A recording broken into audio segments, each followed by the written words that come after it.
kí ló ṣẹlẹ̀ mo ní mi ò ṣe mọ́ mi ò ṣe náà nìyẹn ṣó nígbà tó bá parí ni wá èèyàn ò lè kéré dé epo kó a máa ké bí erin mi ò ṣe náà nìyẹn tẹ́yẹ bá dẹ̀ ṣe lọ nìyẹn sọ òkú ẹ̀ kí ló dé ó fẹ́ pa mí ni.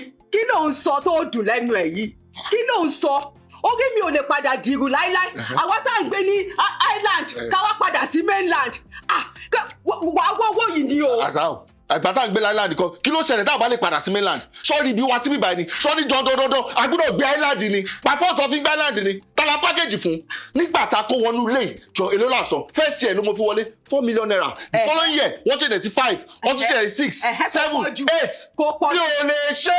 package nílé ayé package dá o. àwọn tó rí lórí Instagram yẹn wọ́n package ẹ̀ ni wọ́n package ẹ̀ táwọn ọ̀ṣẹ̀ máa package nìyẹn.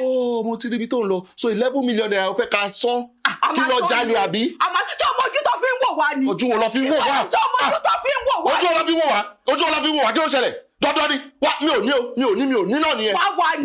wá ni o kó wá tó ṣe máa gbójẹ jẹ́rẹ̀ wá rí ni. kí n wá gbogbo tí mo ti ń wá láti jọ tí mo ti kó jọ gbogbo tí mo ti sọnù lé tó bá gbé mo kó papọ̀ ni tí mo lọ sílẹ̀ mi tó wà ní mọ̀wé màá ti kọ́ tán. a máa kọ́ yẹn náà kọ́kọ́ yanjú eléyìí náà. ok fine. kọ́kọ́ yanjú eléyìí náà bébì wàá sọ ni. mo mọ̀ pé tí mo ṣe ń kọ́ fún ẹ látara òun parẹ́ tí mo ṣe ń sọ fún ẹ ó ní pé rárá ìkọ̀kan ni mo fẹ́ sọ fún ẹ last so inú ilé ta wà yìí ṣá 11 million naira yẹn mi ò ní 1 naira tó fẹ́ sọ tó bá dẹ̀ ṣọ́ fẹ́ bó fẹ́ gbé bí bí a kò lọ wá owó yẹn fúnra ẹ̀. wàá wá ni èmi àti ẹ mọ̀ pé wàá wá. babe excuse me please. òyìnbó ló ń lọ ṣo fẹ́ nà mí ni. mi ò ní mo fẹ́ nù ẹ̀. ṣo fẹ́ nà mí ni. kí ni nǹkan tá à ń fúnfà tó sì di pé mo fẹ́ nù ẹ̀ mi ò ní mo fẹ́ nù ẹ̀ excuse me ó mo sọ fún ẹ yẹn jọ bó bẹ́ẹ̀ ni bó bẹ́ẹ̀ jọ.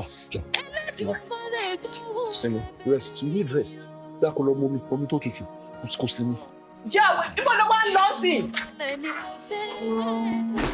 bó mi ò kí ètò ṣe máa rí bóyá o máa jí owó yẹn àbò máa já ni wọ́n á ṣáà máa san owó yìí ni òun ní tèmi ọlọ́run ò ní jẹ́ láíláí kí n wá padà kí n padà ìpadà sí boko ò ní bá mi kò ní bá wọn náà.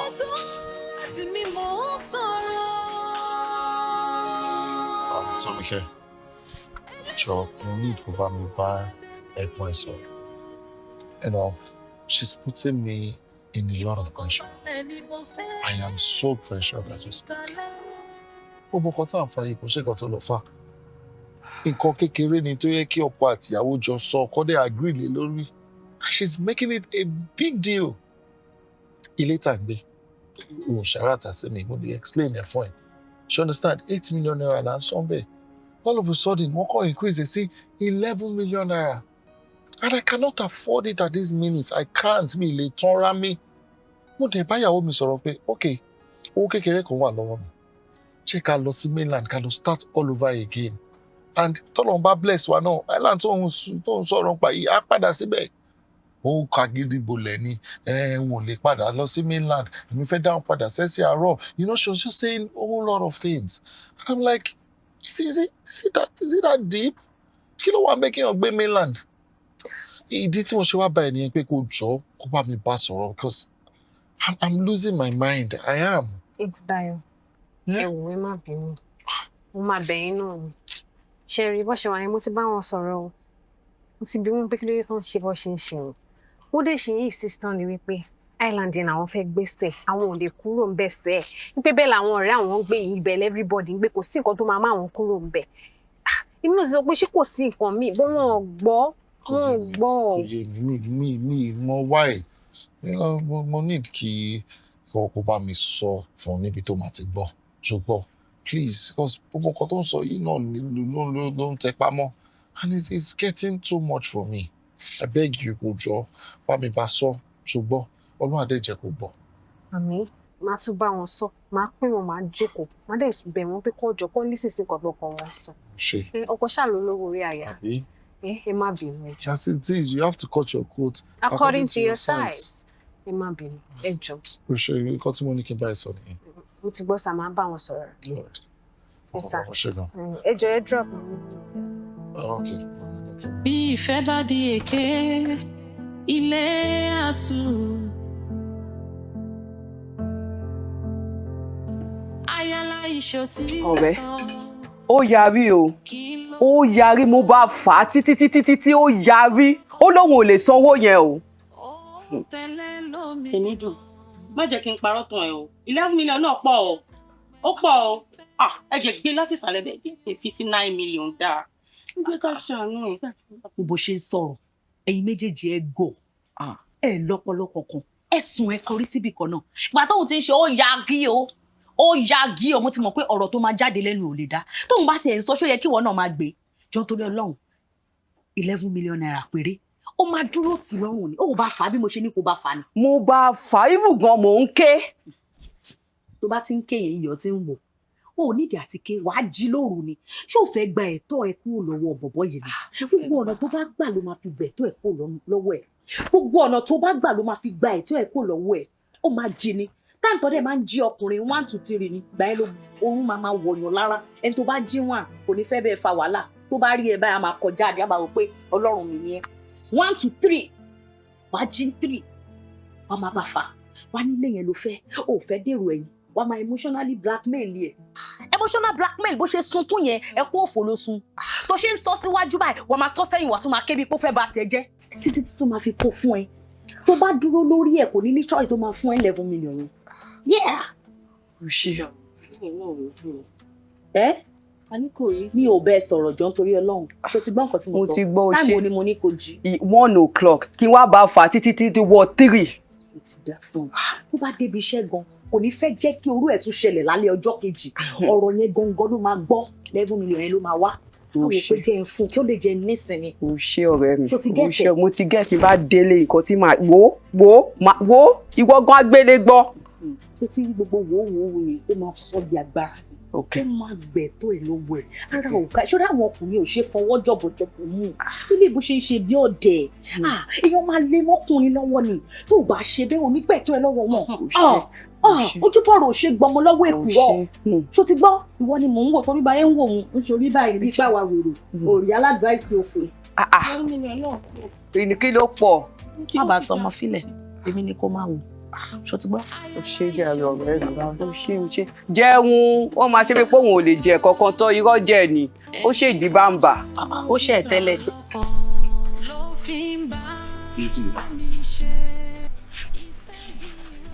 má bínú sá ọkọ mi ò rò sí ilé yẹn so nǹkan tẹ́ bá fẹ́ bá wa sọ kò sí wàhálà bá lè máa jíṣẹ́ fún. kò sí wàhálà nǹkan tí tẹ́ fẹ́ bá yín sọ kò ń ṣe nǹkan tó pọ̀ kò dẹ̀ ń ṣe nǹkan tó le. mo ti bá yín béèrè reason tí landlord fi owó kúnwó ilé. wọ́n dẹ̀ ti jẹ́ kó yé mi landlord sọ fún mi pé dọ́là ti rise ó ti lọ sókè. kíákíá ẹ̀yin àti landlord èdè bẹ̀rẹ̀ Ọlọ́run. ṣé mi ni mo nílé ni.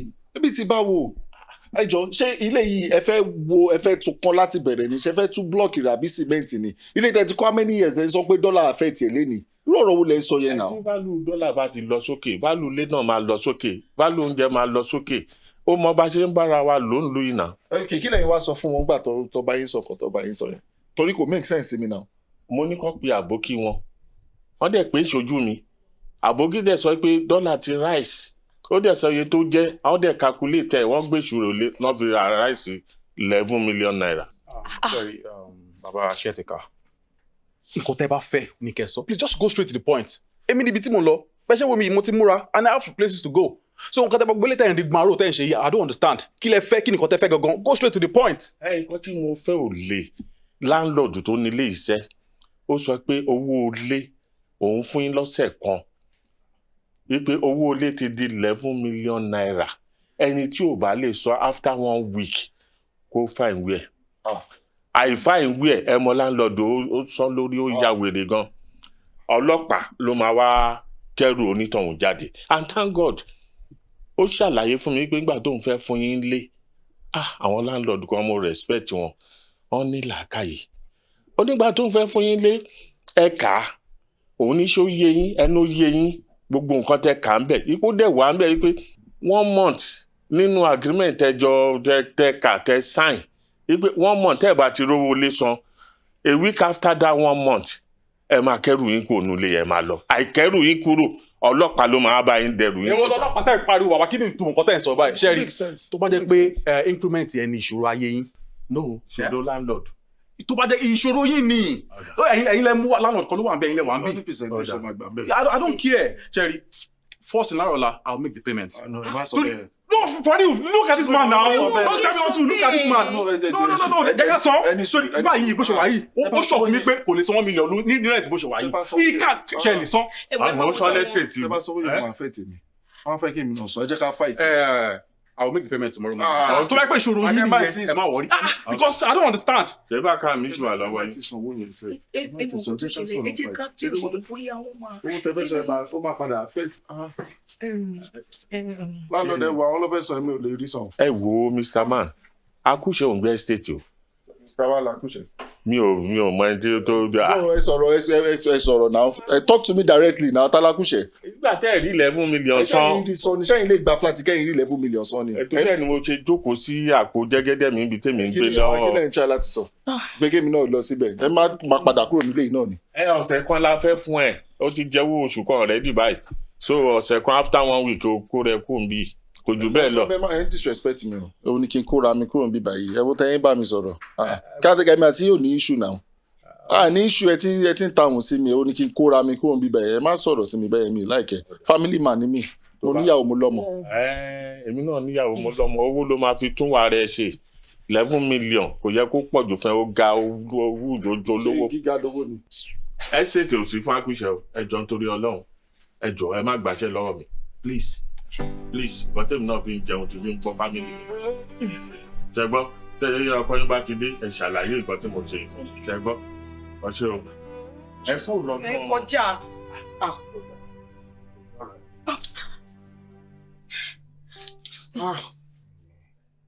Bẹ́ẹ̀ni mi náà ti ní plan láti kúrò nílé ibẹ̀. Níbo ẹ má kó lọ. Ẹ wo níbi kankan tẹ́ ń lọ. Ṣé báwo? Níbi kankan tẹ́ ń lọ. Èmi ní idea kan fún yín tẹ́ bá máa ẹ̀. Kí nìyẹn?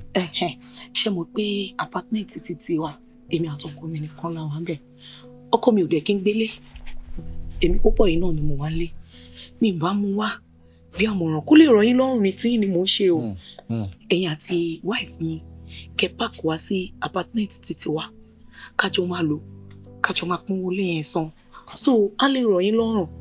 Ẹ ní lè lọ síbi kankan. A lè rẹ̀ mí náà lọ́rùn. So tá bá fẹ́ share toilet, mo fẹ́ lo toilet náà. Tẹ wà ń bẹ̀ fún bí wọ́n náà máa dúró ń ta kẹ́ fi ṣe tán kí bá lè wọ toilet. Ìyẹn ló kéré jù. So àjọ máa pín. Kí n tẹ̀kú ṣe sọ pé kí n fẹ́ yín, kí n ṣe wedding fún yín. Kí wá fẹ̀yìn àti ìyàwó mi kí n kó sínú ilé yín ká máa fẹ́ra àwọn ọmọ bẹ̀. Ó dà pé orí yín ò pé. Ẹ ní common sense ni. Ọ̀rọ̀ wèrè lẹ́ ń bá mi sọ yẹn náà. Tẹ́ bá ní láìka ẹ̀ ní ẹ̀ ní máa rò ó pé ká sọ lédi ilé face me and face you. Ṣọ́rọ̀ nìyẹn. Àwọn Yorùbá náà ti máa sọ pé tí ìyá ńlá bá gbé ní ṣọ́lẹ̀ kékeré orí ẹ̀ báyìí ó máa bà lé ni. Táwa ní kékeré. Ẹ̀yin ni. Ẹ wo orú yín sí èmi kẹ́ni kájọ máa gbé nulẹ̀ as how now. Show make sense. Sí wàhálà. Nítọ́ ṣe rí. Ó dẹ̀ sí 11 million. Ní ẹ̀yìn àti 11 Kò ní million. dá fẹ́yìn náà. Kò ní dá fún yín. Kò ní dá fún yín. Ayé máa bàjẹ́ yìí. Òun náà dẹ̀ ṣe bí 11 million. Tí o tí wọ́n lè sọ 11 million.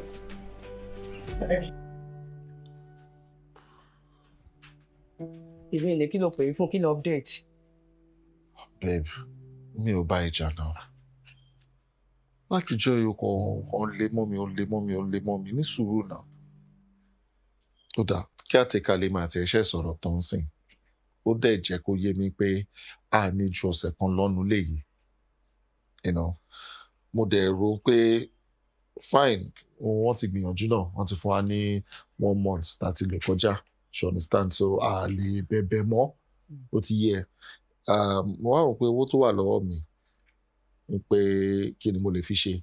Mo wá pé àwọn agents tó wà ní mainland kó bá wa wá 2 bed tó gbé dáadáa. Mo emphasize lórí gbígbẹ́ yẹn. Mo dẹ̀ jẹ́ kó mọ̀ pé ìyàwó mi ó ní taste o.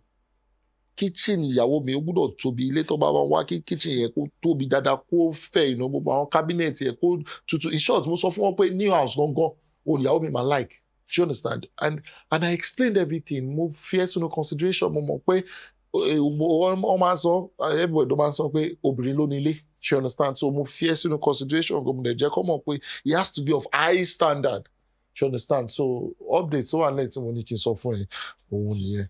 Kí ló ń sọ tí ó dùn lẹ́nu ẹ̀?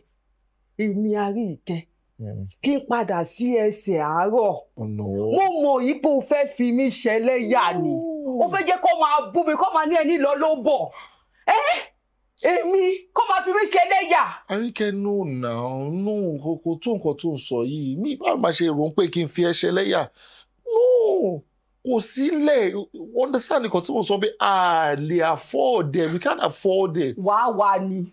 Mi mo tó ṣe máa rí, mo mọ̀ pé wàá rí tó bá wà. Ó wà ní o try ìwọ ọmọkùnrin yìí. Ó try kó fẹ́ sọ mí lẹ́nu. Ó tó bá try mo jẹ́rìí ẹ̀ wà tá ṣe ń rí nìyẹn. Àbí nǹkan tá ti ń gbé mi báyìí for the past 6 years. Níṣẹ́ wá sọ pé ò lè rí wàá rí ó wà ni. Ó fẹ́ fi mí ṣe, ó mọ̀ ọmọ fẹ́ fi mí ṣe lẹ́yà ni. Láàárín 1 week yẹn, ó gbọ́dọ̀ mọ tó ṣe máa rí. Arike, o mí nìkan tó ń sọ yìí. Mo mí ni ẹ̀. O mí ni ẹ̀. Mo mí ni ẹ̀. O mí ni ẹ̀. Jọ níbo ló ti fẹ́ kí n rówó? Níbo ló ti fẹ́ kí n ní 6 million naira tí màá fi kún 5 million tó wà lọ́wọ́ mi? Níbo ló ti fẹ́ kí n ní? Ṣó fẹ́ kí n lọ jalè ni? Mo ní mi ò lówó, mo nǹkan tó yẹ kí n ṣe, òun ni mo ti try láti ṣe, mi ò ní ni. Okay, fine. Tó bá gbé island gangan, òun ló mú ẹ̀. No problem. Tá bá máa fi dé Ṣàngó Tẹ̀dó, mọ Awóyaya, ká tó dé Lápẹ́ṣá, àárín ibi tó dá ń bẹ̀ náà tó wà òkè. Island náà ló máa gbàdé gbogbo bẹ̀ yẹn, so ibẹ̀ yẹn náà ó wà òkè. Ó wà òkè, a lè lọ síbẹ̀, mo lè consider yẹn, but nígbà ní kúrò nílé ṣá. Ìgbà wo ló di comedian? Ṣé upgrade ni àbí downgrade? Ìwọ fẹ́ downgrade, wọ́n lọ́wọ́ ò ní downgrade yẹn o. Má jẹ́ ṣépè fún ẹ, wọ́n lọ́wọ́ ò ní downgrade yẹn o. Lọ wọ́wọ́ yìí o. À ń sọ sí lọ wọ́wọ́ yìí o. Mo mọ̀ pé wàá rí òun wá ní o. Ó fẹ́ fi mí ṣẹlẹ́yà ni o. Ó fẹ́ fi mí ṣẹlẹ́yà, ọlọ́wọ́ ò ní fi ẹ́ ṣẹlẹ́yà o. Ọlọ́wọ́ ò ní fi ẹ́ ṣẹlẹ́yà o. Arike ò dé gbàdúrà grade tó sọ àti upgrade àti downgrade. Grade ni gbogbo ló wà important. Káṣá ti wà grade kan. Àbí? Ẹ̀rín lójú omijé lọ́kàn. Ó ṣe Arike náà. Gbogbo nǹkan tó fẹ́ òun náà ni mò ń try láti ṣe. Everybody thinks we are fine. Ṣé gbogbo Awóyaya lágbo ẹ̀ nǹkankan yẹn ṣé ọ̀nà wọ̀tá náà gbogbo ẹ̀ ló make sense? Ṣùgbọ́n ilé wa ń jó ní kọ̀ọ̀kan. Arike òun ṣe báyìí. Arike òun fi mí sí pressure. Tí nǹkan máa ń ṣe ní Arike ló máa bá mi sọ ọ̀gbẹ́. Ṣé ìyàwó mọ́ mi lọ́wọ́ ni? Ọ̀rọ̀ kékeré di ogun ńlá. Ṣé ìwọ ò ní ìpadà? Kò sí ìfẹ́ mọ́. Sísá mi, Pariwo. kí ló dé tẹ̀ mọ́ àdúgbò yẹn? Kí ló dé tẹ̀ fún wọn sí? Kí ló dé tẹ̀ ṣe báyìí? Ọkọ yín sọ wípé àwọn ò lè afford láti máa gbé ní Island bí kẹ́ move sí mainland. Kí ló burú nínú ẹ̀? Èdè ń bá àwọn ọjà yẹn pariwo lé ọlọ́yẹ ní pé rárá kò possible. Why? Ọkọ lólówó orí aya o, ọkọ lólórí ilé o. Àṣẹ tó bá dẹ̀ ti pa báyìí, ó yẹ kẹ́ máa accept ẹ̀ ní kí ló ń ṣẹlẹ̀. Kí ló dé tẹ́ lè gbé ní mainland? Ṣé mainland kan la gbé dàgbà ni? Ṣé bíbẹ̀ ni bàbá wa kọ́lé sí ta fi tà? Thank God pé wọn náà sọ pé ibẹ̀ ni bàbá wa kọ́lé sí kó tó di pé a tà. Ó yẹ mọ́ gbogbo nǹkan tójú mi rí ní mainland, gbogbo nǹkan tí mo go through. Even gan the same trauma yẹn ó sì wà lára mi. Débi pé tí n bá gbabẹ̀, tí n bá travel, tí n bá gbabẹ̀ kọjá, ó máa ń take mi ní go 2 days láti fi recover. Ó wá ní kí n padà síbẹ̀. Èmi ò lè padà síbẹ̀, lè gbé bẹ̀.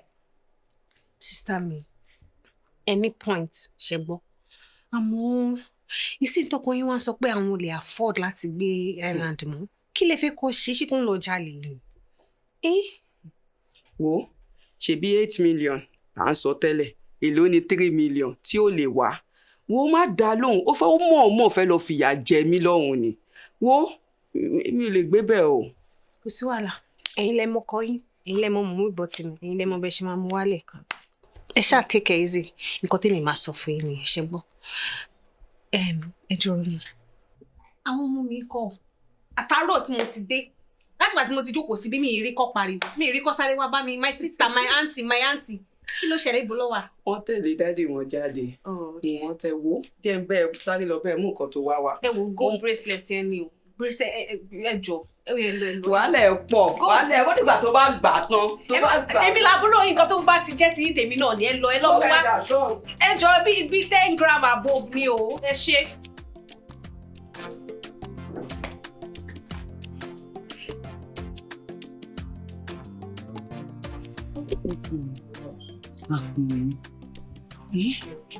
Má lè bí ọ̀rọ̀ burúkú. Má lè bí níyàwó tí ò lọ́rọ̀ sọ pọ̀ lẹ́nu. Ìwọ náà mọ gbogbo nǹkan tí mo go through ní mainland. Mi ìfẹ́ trauma yẹn ṣì wà ní ara mi tí mi ìfẹ́ rántí mọ́ láéláé. Jọ̀ọ́, àbúrò mi àtọkọ ẹ̀ Island ló ń gbé. Kémi àti ẹ̀ka wá kó padà sí mainland. Ìwọ ojú wo ló fẹ́ máa fi wò ẹ́ bí ẹni tí ò ní level? Ṣàánú fún mi. Arike, gbogbo nǹkan tó sọ pátá ọ̀hún ló yé mi. Kò dẹ̀wé mi náà ká padà sí mainland. Kò wọ́n mí. Àmọ́ nǹkan tó dé òun ló ní ká wá wò ó. Owó tí ó sì náà ló yẹ kí n máa rí sí bẹ́yẹn. Gbogbo nǹkan tó wà lákàùntì mi ti bá gbálẹ̀ ti bá gbàtà. Ó ju 5 million naira lọ. Kò tó owó tá à ń wá yìí náà. So how do I want to do it? Báwo mo ṣe fẹ́ ṣe tí màá retain owó bíbẹ̀? Mo kì í ní ìhun tí ń di pressure fún mi. Kò ṣe nǹkan tó dáa. Mi mọ́ta ẹ fẹ́ ṣe okay fine tí bá ti agree pé okay ká máa sanwó ilé lọ ká máa rọ̀fẹ́ lọ ká máa ṣe níbo mo ti fẹ́ rí owó níbo mo ti fẹ́ rí. Mo mọ̀ yí pé o ò ní owó yìí lọ́wọ́. Mo mọ̀ yí pé o ò ní. Ikú kò sí rọ́mbẹ́ mo mọ̀ pé o ní. But nǹkan tí èèyàn ní nìyẹn máa fi wá nǹkan tí ó ní. What do you mean? Ilẹ̀ tó wà nínú ìwé tí a tà á. Arike, kí n talẹ̀kùn ṣó tí mo ní láyé mi kí n tà á. Ilẹ̀ tí mo ti ní for over 8 years. Kí n tà á torí nípa fẹ́ sanwó lé. If advice will look for me, that's not a good advice. Mo ṣe máa ní pé kí n lọ talẹ̀. Come on. Mo understand it. But tá bá ta ilẹ̀ yìí, tá bá ti sanwó lé, owó tó kù a máa fi ra ilẹ̀ míì síbi tó dáa. Think about it. Ìwọ náà rò a máa ra ilẹ̀ míì. Tí a ta ọkọ mi, Ọlọ́run á pèsè, Ọlọ́run á ṣe. Ṣé bó lóun ló máa ń ṣe? Kò ṣáà ṣe agbára ẹ̀. Jọ̀ọ́ olówó orí mi, Àkànmú. Jọ̀ọ́ tí a tà á. Tí a tà á. Tí a tà á.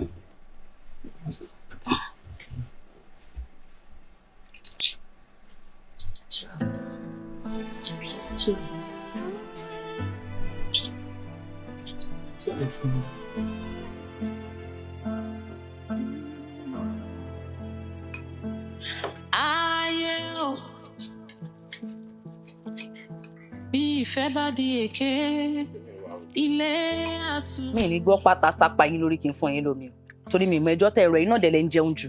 Ẹ wá dún wọ́n fẹjọ́ yín sùn wọ́n ní tó bá ní kẹ́ lọ deliver nǹkan kẹ́ lọ sọ̀rọ̀ ẹ̀ ń ṣe mẹ́mẹ́mẹ́mẹ́ ẹ̀ ń ṣe bíi pé ẹ̀ strong ẹnu yín ò ṣá kí ló ṣe yín náà gbàtà fún yín lówó lálákọ̀ọ́kọ́ kì í ṣàdúrà lẹ́ ń ṣe ní tá fi wò pé ẹ máa lè continue ẹ wá débẹ̀ ẹ lọ máa ṣe mẹ́mẹ́mẹ́mẹ́ ẹ wo bí tó bá gbá wa mú tẹ bá rò pé ẹ máa yọ bọ́rọ̀ àbí nǹkan kan irọ́ ni o àjọ ń lọ ni bẹ́ẹ̀ ni mo sọ. Kí ló dé ṣé àjà ti tẹ́lẹ̀ ni kí ló fa gbogbo eléyìí náà mi ò ń ṣọmọdé tí ò bá sí nǹkan tó dé tó ní ká wá wò ó iṣẹ́ ajé ló gbé mi débí yìí náà. ẹ bá dúró kébi pa yín kú ni èwo ni iṣẹ́ ajé ló gbé yín débi iṣẹ́ ajé wo lẹ́yìn rí tí ò lẹ́gbẹ̀ẹ́ o fẹ́ yín mi lọ́wọ́ pa ni tó lè mọ̀ pé mo lo píìmù. lókìá ẹ bá ń bá ọmọdé yìí sọ̀rọ̀. èyí náà mo bá yín sọ̀rọ̀. alàgbà ni mi ń ṣọ́ọ̀ṣì mi ò ń ṣe ọmọ kékeré o àwọn èèyàn wá síjọ tí mò ń wàásù fún tọ́ dẹ̀ mú lò nílé èèyàn Ọlọ́run ni mí. ẹ wọ ẹ dákẹ́. ìránṣẹ́ Ọlọ́run ni mí. ẹ ṣépè sí pé ẹ̀wẹ̀ ṣe rí. bóyá tí bóyá ọṣẹ ẹlẹ̀. ọṣẹ ẹlẹ̀ ọṣẹ òkè ńkọ́ ọṣẹ òkè ńkọ́ ẹ̀ kí ń wẹ̀ yẹn. ẹ ṣépè sí pé ẹ̀ ní kànkàn bílẹ̀ àtọṣẹ tán máa ní àwẹ̀ tán léléyìí o kò gbọdọ̀ ṣẹ́kù ẹ ṣépè sí pé ẹ̀wẹ̀ rí. mi ò láìkí net so má lẹ́sẹ̀ ló kànkàn bílẹ̀. lúkì ọmọdé má ní mi lára òun ní mi lára kí ló dé. bàbá ó ní nǹkan tá a ti torí ẹnìkẹ́ wá sí bíbá. ìyẹn ni kẹ́ sọ náà. ìyẹn nìkan sọ ẹdẹ àwọn wo lẹ ń jágbe mọ́ àwọn olè ń jágbe mọ́ gbogbo action tẹ́ lè filẹ̀ ń bẹ̀ yẹn òun lẹ̀ ń lò ń bí kẹ́ tó múra àmọ́ bóyá chief nìyẹn àbí balẹ̀ èwo lórí burúkú gan wọ́n mú ìlọ̀bẹ̀ yẹn ẹ lọ máa ṣe gbẹmẹmẹmẹ ṣé ẹ fẹ́ kó bá wa ni. ṣé nǹkan tẹ́ mú mi wá ṣe ń bí. tọ́ba kó àǹkọ̀ fún sí wa lọ́wọ́ ṣe ló pẹ́ máa escape. ní sùúrù jẹ́ ká bá wọn sọ. ṣé yẹ kí n máa jẹ́ irú iṣẹ́ yìí fún yín. bàbá yìí náà ní sùúrù ó ní nǹkan tá a gbé yín wá bí wá ṣe. anyway bàbá ṣe ń gbọ́ ilẹ̀ ta fẹ́ tà ń sìn ẹ máa mú báyà wá ṣóye yín. ẹ ní stroke ni ó ń jọ Parkinson kí ló ṣẹlẹ̀ gangan. kò bá kùn bí ọ̀rọ̀ tó ń sọ sí mi. ẹ̀dẹ̀ gbélé kọ́dọ́kọ́ ni kẹ́ jẹun téèyàn máa go through a lot ẹ̀ máa kọ́kọ́ gbé síbí lẹ́dọ̀ ẹ̀dẹ̀ ń gbọ́n lọ́wọ́ ṣé gbogbo ọ̀rọ̀ tó ń sọ yẹn ń sìn etí bí ló ń gbà tọ̀hún jáde ni ẹ gbé síbí lẹ́dọ̀ bá wọn sọ̀rọ̀. ok bàbá ẹ jẹ́ ká padà sí business ilẹ̀ ta fẹ́ tà ń sìn ẹ máa mú báyà wá tẹ bá ti mú báyà yẹn wá ṣe rí ilẹ̀ yìí o ọ̀rọ̀ pé wọ́n ná 11.12 million ní jálẹ̀jálẹ̀ ṣóyé so gbogbo transaction yẹn jẹ́ láti neat mi ò àfẹ́ bàlàbàlà bó ṣe máa mọ̀ pé mi ò kì í. ẹ dẹ̀ máa béèrè àwọn nǹkan tó yẹ kẹ́ béèrè ẹ máa béèrè survey ẹ máa béèrè deed ẹ máa béèrè CFO ẹ máa béèrè receipt tó bá possible gan ẹ máa béèrè oògùn àwọn ọmọ onílẹ̀ gbogbo ẹ̀ lẹ́ máa gbà pérépéré ẹ gẹ́tì nǹkan tí ń sọ. iṣẹ́ tẹ̀ ràn mí ó fẹ́ jọ tó le mi ò ń ṣe bandits. tọ́ bá mú wa handcuff sí lọ́wọ́ èmi náà gba handcuff. ẹ jọ láì ṣọmọdé alàgbà ṣọ́ọ̀ṣì ránṣẹ́ olúwa. ìyí tẹ́ ṣe tẹ́lẹ̀ ń ṣiṣẹ́ olè àbí kí ló ń ṣe iná. ẹ mọ̀ pé ṣáà ní continuity ṣá. agent ni me for crying out loud agent ni. ta léralé ni mò ń ṣe what's all this. ẹ wo ẹ fi gbogbo ọ̀rọ̀ lẹ̀ nǹkan tèmi ṣáà máa sọ ni pé ibi tí máa sanwó sí tí ò ní sí traces ìyẹn ni àbí. wọn ò lè gbọ́ bó ṣe sọ yẹn o wọn ò lè gbọ́ o bóyá kò bá mi sọ. èèyàn máa ń fi ẹjọ́ àti ọ̀rọ̀ burúkú bá tiwọn jẹ́ kán tó gbọ́rọ̀ ni. nǹkan tó sọ ni pé àkáǹtì tóun máa ṣòwò sí tí ò ní sí traces tí ọkọ òfin ní mọ̀ òun ni kẹ́ drop o pé kẹ́dẹ̀ gba gbogbo òwe ilẹ̀ yẹn àti sí ọ̀fọ̀ àti díìdì àti survey àti rìsíìtì tó bá nídìí kẹ́ tún gba rìsíìtì lọ́wọ́ àwọn ọmọ onílẹ̀ kẹ́ gbà ó nǹkan tó ń sọ nìyẹn ṣé ti gbọ́. gbogbo ẹ ló ṣàlàyé sí ṣó fi 10% mi sí. ọkùnrin pọ́n gbọ́. a máa san 10% yẹn a máa san. ajẹ́ yín lówó rí tẹ́lẹ̀. original gbogbo ẹ̀ ní kẹ́ ẹ gbà lọ́wọ́ ọkọ ẹ̀ lọ sọ gbogbo ìwé document ẹ má ṣe photocopy kan tó mọ́kọ ẹ̀ ní. ó ní gbogbo ẹ̀ ó pé ó ní sí ọ̀fọ̀ gbogbo ẹ̀ ló ní. ọ̀tá sọ nìyẹn it's alright ẹ má jẹ́ ká ta sápá mi lórí and mo fẹ́ sọ nǹkan kan fún yín ẹ jọ nítorí Ọlọ́run níjọ́ tẹ́ bá tún fẹ́ pè mí wá síbi bóyá kẹ́ ti bá arábìnrin yìí sọ̀rọ̀ kò jíwọ́ ẹgbẹ́ ọmọ mi kejì lọ ṣé mo jẹgbẹ́ ẹ ni bàbá ẹ kí tó ń ranjú bọ̀ ṣé mo jẹgbẹ́ ẹ ni. ẹ kì í ṣẹgbẹ́ mi bọ̀ yín kọ́ lẹ bí ẹ má bá mi sọ̀rọ̀ ọ̀rọ̀ bẹ́ẹ̀ yẹn mọ́ láyé yẹn má fi mí wé second born yín ẹ bá ti tètè bímọ ẹ má rò pé gbogbo èèyàn lẹ jùlọ jẹ́ ń bá wọn sọ̀rọ̀ ọ̀rọ̀ òṣìwò nìyẹn ẹ wá ẹ fẹ́ yọ mí lẹ́gbẹ́ tẹ́ ẹ̀ náwó sí mi ṣé nǹkan tí mo sọ pọ̀ jù. ọgbẹ́ inú ọkàn kò rọrùn láti wò. màdámù yín ló jẹ́ kó yé mi pé ẹ ní ẹ̀kan tẹ́fẹ́ tà mo dẹ̀ ti gbé àwọn ìgbésẹ̀ kan lórí ẹ̀ mo ti rí some of my customers wọ́n dẹ̀ ti ìkànnì wọn ti tán láti ra ilẹ̀ yẹn but kí n tó go ahead wọ́n á ní kí n wá bá yín bóyá mọ̀ sí. bàbá kí lẹ ń sọ tí ó dùn ẹ nǹkan tí ń bá sọ ọkọ mi ló sọ nǹkan tọkọ mi bá sọ èmi mo sọ why tẹ fi ń ṣe báyìí. bẹ́ẹ̀ ní sùúrù sórí nǹkan tí wọ́n sọ yẹn ká má parọ́ wọn right nǹkan tó dáa lọ́ṣẹ̀ yẹn ṣòtí yẹn àwọn sọ́nà ọ̀rọ̀ wọn sí páwọn sí rí báyà mo dẹ̀ fi ń pé ó yẹ ká máa dùnú sí yẹn kọ́sìkọ́tà fẹ́ náà nìyẹn àbí. bàbá ẹ ṣe gan pé ẹ bá wa get báyà síbẹ̀ yẹn ṣé rí last time ta value bẹ̀ yẹn is around 25 to 30 million naira ṣó yẹn bó torí problem ta ní sìn tèmi bá rí 18 to 20 million àjọ wẹ̀lẹ̀ ṣe ti bọ́ so báyà tẹ ní ẹ̀rí yẹn mo fi ń pé our in alignment pé same thing náà ni àjọ ń sọ. kí ni yẹn. ilẹ̀ tí wọ́n sọ fún mi mọ̀wé lè sọ pé ó wà. mọ̀wé náà ló wà. òun náà ni ilẹ̀ wa tó wà mọ̀wé yẹn náà ni. láìsí wọn náà ló ní láti ta ní. lẹ sọ pé 18 to 20 million. fúwọ́ tiẹ̀. owó ọtí tèmi bá rí 18 to 20 trust me máa jọ̀wọ́ ilé máa gbélé. mi dẹ̀ lọ ń ṣe wàhálà káàkiri wọ́ọ̀tì ilẹ̀ yẹn mo wé wọ́ọ̀tì ẹ̀ for now kò ju 8 to 10 lọ kò jù lọ. kí ni dáàdì kan sọ yìí. bóyá ibi tí ẹ gbé price yín lọ yẹn bóyá ẹ máa yọ̀ǹda èmi because ẹni tí èmi sọ pé ó fẹ́ rà in fact tí n bá ní purọ́ fún yín 11 million naira ló sọ pé òun fẹ́ ra 11 kò pé mi. kí ni yóò pé mi náà ilẹ̀ tí mo decide láti gba 18 million naira wọ́n á ní pé báyà àwọn fẹ́ sọ 11 kò pé mi. èmi wá ṣe wàhálà káàkiri ẹ wò ó bóyá kí n máa lọ ẹ jẹ́ kí n máa lọ. àbá ẹ ní sùúrù ẹ ní sùúrù. kí ni yóò pé mi náà think about it. kí la lè ṣe báyìí ní sùúrù. ẹ wò ó rà dáadáa o tí n bá ní purọ́ fún yín ẹ wò nǹkan tí mo lè ṣe help tí mo lè ṣe fún yín kò ju pé bóyá tí n bá pressurize ẹ màá ní kó fi 1 kún kó jẹ́ 12 that means mi ò ní gba commission tèmi lọ́wọ́ ẹ̀ ṣùgbọ́n ẹ̀yin máa san commission ní 12.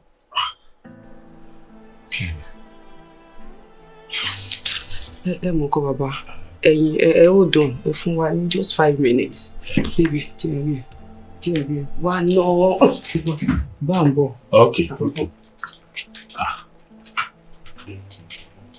àbí báwo ni commission lè jẹ́ ti ń jẹ náà ṣé mi wà nígbà bí ò tẹ́jú bẹ́ńbẹ́ ìrọ̀.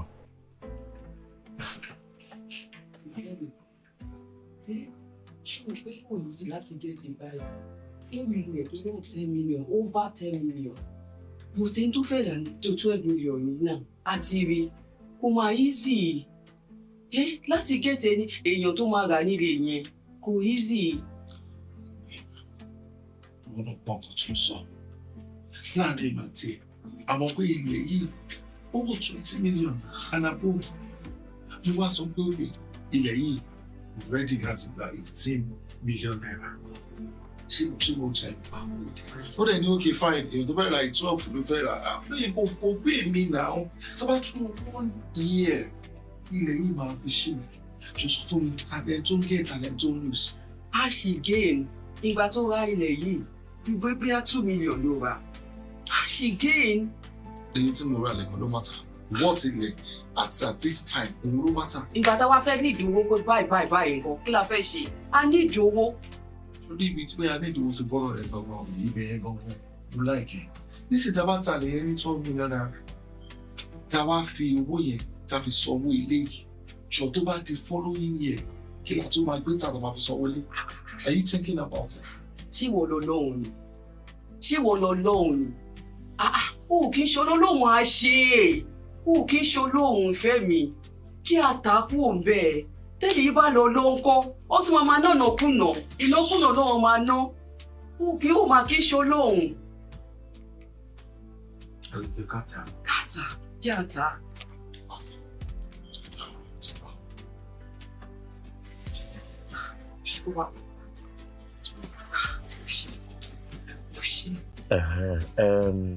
Document ilẹ̀ everything wà intact so kò sí wàhálà lórí ẹ̀.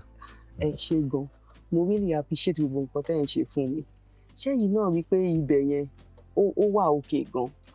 madam ìfàlẹ́ra ọlọ́run ìfagídílẹ́ra nítorí pé èmi gan mọ̀ pé ilẹ̀ ibẹ̀ yẹn ó ti appreciate tó yẹn ìgbà tí mo lọ síbẹ̀ yẹn ti lọ ṣe research mi wọ́n wá ń jẹ́ kó yé mi pé the cheapest ilẹ̀ tó wà ń bẹ̀ yẹn for now is 20 million naira ọlọ́run. ìyẹn ni pé tí bá máa fi dúró 5 to 10 years ilẹ̀ yẹn á ti máa worth 30 million. ẹ máa gbọ́ madam ṣé ẹ gbọ́ nǹkan tí mo sọ ni ànígbà tí ń lọ bẹ́ẹ̀ àwọn èèyàn moving síbẹ̀ yẹn gan ọlọ́run ó yà mí lẹ́nu ó yẹ mí gan lẹ́nu àwọn èèyàn moving gan tẹ́ bá máa fi tó 10 years tẹ́yìn dárúkọ yẹn in fact á ti wọ 50 million.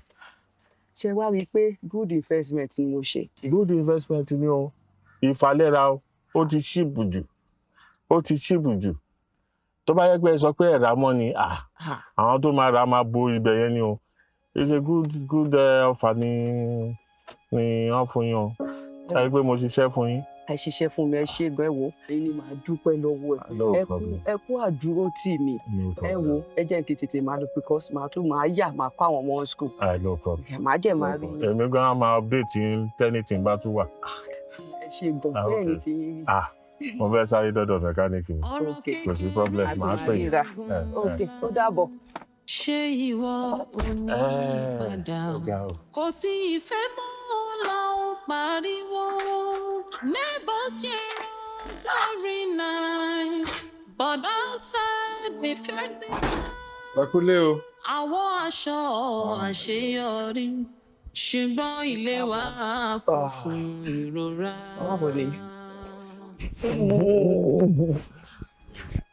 Báwo ni? Not bad, ìwọ náà kọ́. Báwo ni díẹ̀? Ó dúpẹ́ lọ́wọ́ Ọlọ́run. Àbúrò time tó fi ń pè mí èmi àti client kan lájọ wà, so a ní meeting lọ́wọ́, ìdí ni ẹ̀ tí mo ṣe gbé call yìí. That was why. Ìwọ náà kọ́ bá ń dé. Mo stress ilé mi. Stress. Àwọn ọlọ́pàá ni níṣẹ́ ni wọ́n dá wa dúró for hours. Kí ló ń ṣẹlẹ̀ bí lọ́dún kejì? Ìgbà táwọn òye ń ké wọ́n tó release wa. Ọlọ́pàá. Kí ló ń bẹ̀ ṣe? Owó pọ̀ tó wà nínú ìwé mọ́tò. Wọ́n ní pé kí n pẹ́ ní tó ní mọ́tò. Mo sọ fún wọn, mo ṣàlàyé fún wọn pé ọkọ mi ni. Ìwé mọ́tò wa ni. Wọ́n ní ògbà tí mo jẹ́ pẹ́ tó gbé. Oh God. But kí n tí wọ́n pẹ̀lú gbogbo yẹn? Tí wọ́n ní pé kí ìwé mọ́tò ti pé, which ó pé ìwọ náà lẹ̀rí oní driver's license, so báyìí tó ṣe jẹ́ problem fún wọn. Wọ́n ní obìnrin ni wọ́n ń lò sí tó fi ń jí mọ́tò. Ṣé ló ṣe dìde wa? Wọ́n ní nǹkan tó tẹ̀ wá make it worse ni pé wọ́n pé mò ń pè wọ́n náà kó o gbé kọ́. Stress yẹn pọ̀ o. The only thing tí mo pẹ́ a lè ṣe ń sìn yìí nínú kó bá mi ra mọ́tò tèmi kékeré kan jọ kó rà fún mi. Wọ́n kó change ìwé mọ́tò yìí kó change ẹ̀ sí ní orúkọ mi. Ẹ̀yẹ́ náà ṣe báyìí tó understand ló ń ṣe. Ká change orúkọ pẹ̀lú at the end of the day orúkọ mi orúkọ ẹ̀ náà ni ọlọ́pàá ẹ̀kọ́ pẹ̀ frustrated. Wọ́n ti ẹ̀ rí bẹ́ẹ̀. Àwọn ọmọ kan ẹ̀ máa máa ronú sí tó bá máa fi di ọ̀la máa fún ẹ ní positive response. Mo fẹ́ kó disturb ara ẹ̀ tó. Ó kẹ́ra lọ. Lọ fẹ́ṣínà kí bẹ́ẹ̀ side table. Yes, ma'am. Yeah, I love you. Bẹ́ẹ̀ lọ. Máa lọ sí. Ó tún fẹ́ gbé mi dìde.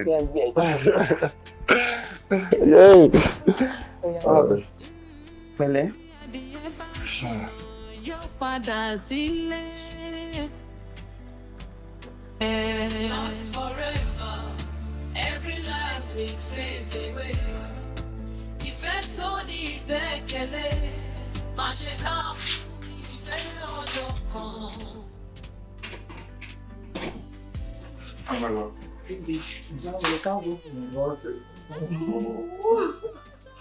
Ilé ìgbẹ́ àbúlé ọ̀.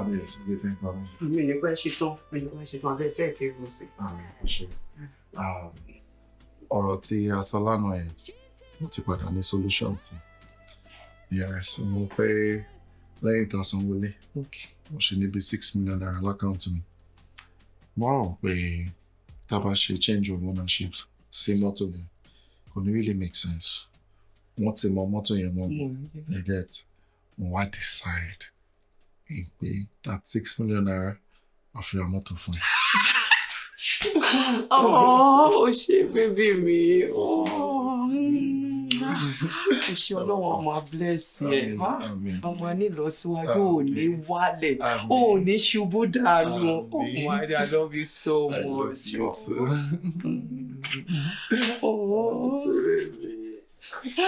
I like it, Abu. I love it. I like it. I love it.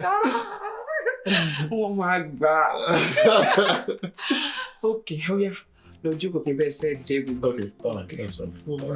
Okay, baby. Okay, bye, Claire. Ṣé wípé iná tí mo ní ti wáyé? Tó pípẹ́. Kí máa cruise town ló kù báyìí. Wo yìí tí ọkọ mi máa fi dé kémi tó jáde ìyẹn ò mà sí bẹ́ẹ̀ mọ́ wo inú mi ń dùn mo lè máa lọ kí n máa bọ̀ tó ṣe wù mí. Congratulations. O ṣé. I'm happy for your coin tọ́jú yín ká má parọ́. Ẹ mọ̀ pé èmi nìkan làbúrò tèmi. Ó dẹ̀ kí n máa bá yín sọ̀tọ̀rọ̀. I'm happy for you. Ọlọ́run fún yín ní ọkọ títí tó ń tọ́jú yín. And I'm very grateful for that. But èmi nìkan náà mo lè bá yín sọ̀tọ̀rọ̀.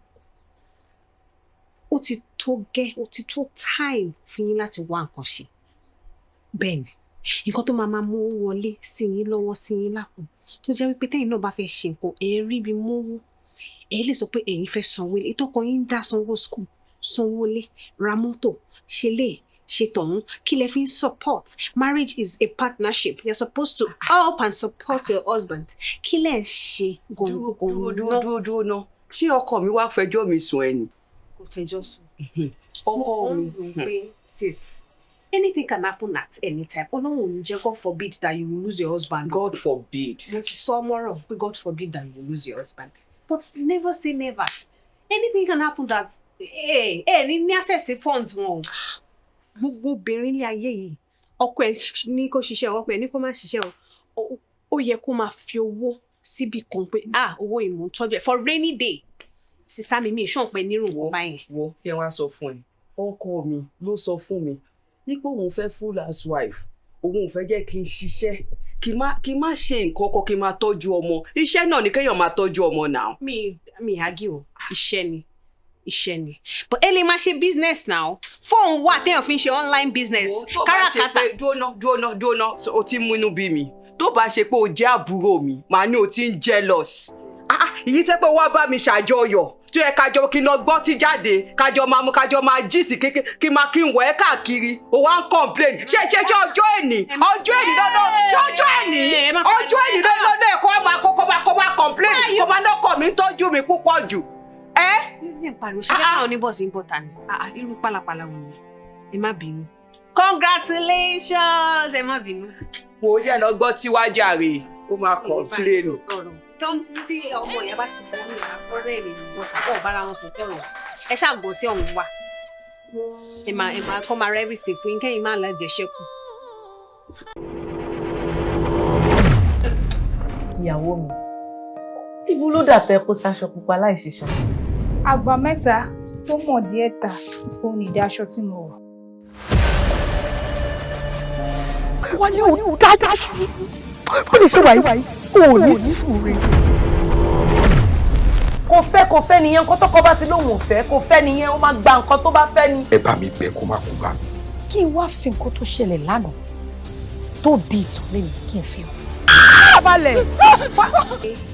Ìwọ àti Sisi Anjola àbúrò ẹ̀, ó ní àwọn kọ̀ọ̀kan tẹ̀ ń fi pamọ́ fún mi. Èmi ni mo ṣokùnfà bó ṣe lóyún ẹlẹ́ẹ̀kejì fún mi. Mo gbọ́kọ mi rẹ́ mi ò gbọ́kọ mi rẹ́, mo ṣépè fọkọ mi mi ò ṣépè fọkọ mi. Báwo ló ṣe kàn ẹ́? Ǹtẹ́ ń wá nídìí akọ̀ṣù, ẹ má kàn nídìí ìwúra o.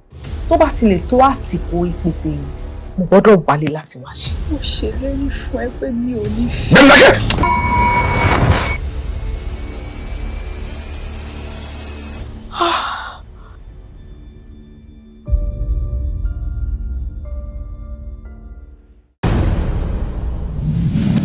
Olórí sẹ́ríra yín náà gbẹ́dúndí tí ti ta.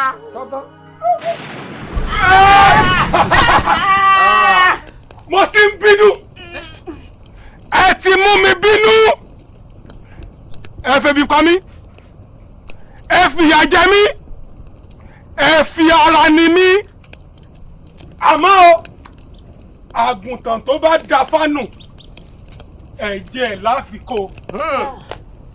Ẹ̀yin méjèèjì yìí, ẹ̀yin ti sẹ̀mí, ẹ̀jẹ̀ ẹ̀yin ni wọ́n fi ṣètùtù tí wọ́n fi ní bínú mọ́.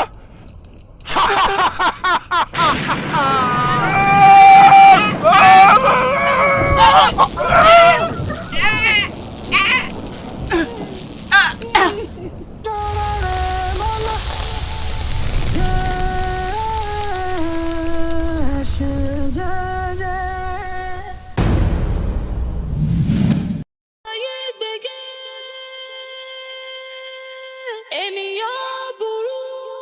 Ìwọ náà rí pé gbogbo bá ṣe tó everything ti set. In fact, ó yà mí lẹ́nu. Ó lárí mọ́. Ó yẹ mí lẹ́nu. Ó ṣùọ̀ fún mi ni. O lè imagine tí n bá sí life yìí kò sí nǹkan tẹ́ fẹ́ dá ṣe. Ó bẹ̀rẹ̀ kí wá nìyẹn. Ìwọ ọpọlọ tí mo gbé kalẹ̀ tẹ́ fi gba mọ́tò. Ó ṣe. Pàtẹ́wọ́ yẹn dáadáa, pàtẹ́wọ́ yẹn dáadáa.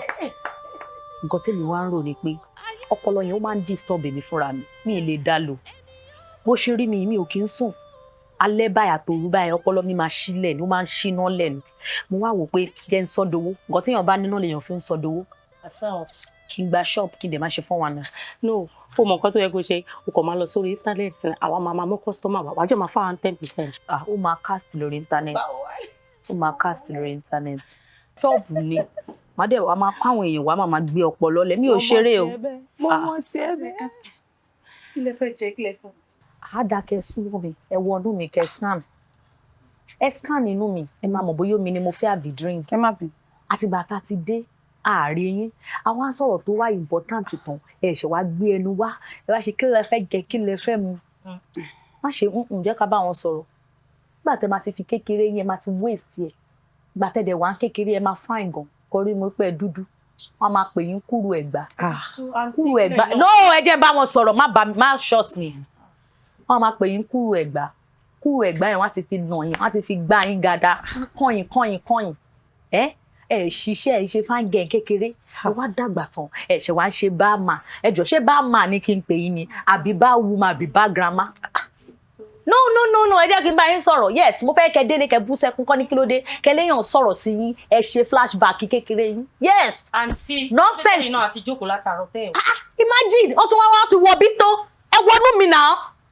Àǹtí kí ló ṣe yín ẹ̀yin náà ò ṣe báyìí tẹ́lẹ̀ ẹ jẹ́ dé ẹ káwọ́ lura látàárọ̀ tá a ti jókòó síbí báyìí.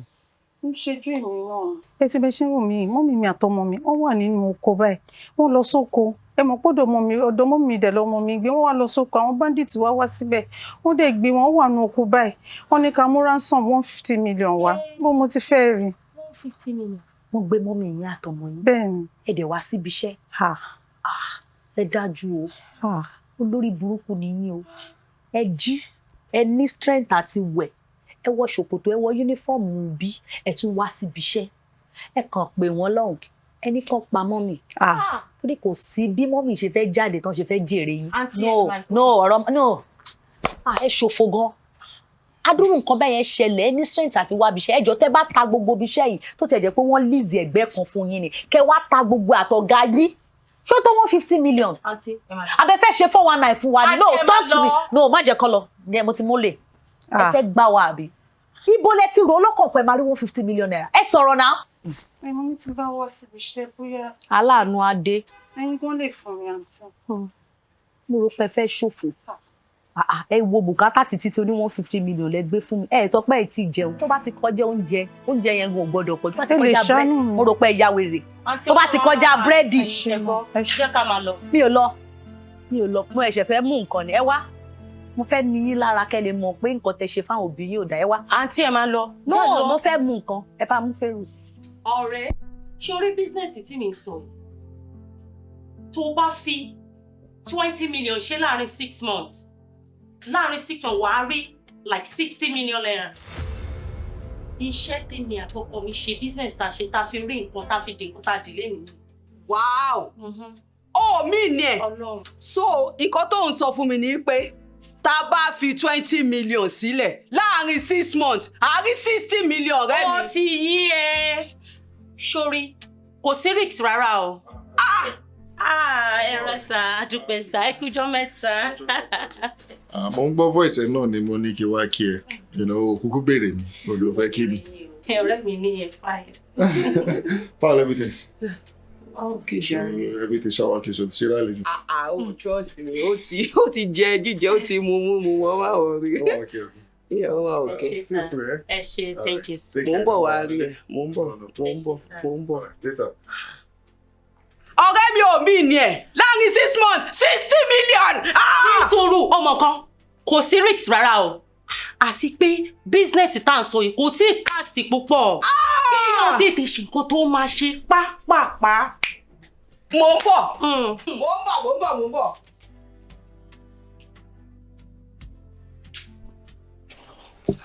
Babe, 20 million naira.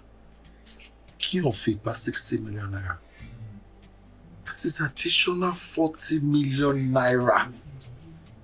Babe, sure pé business yóò legit. Ó legit o. Mo ti fojú ara mi rí ni. Mi ì lè gbé nǹkan tí ó wà legit wá fún ẹ fọ́kọ mi. Mo ti rí àwọn èèyàn tó ń ṣe 4 or 5 people tó ti ṣe tó jẹ́ mo ti fojú mi rí fún ara mi.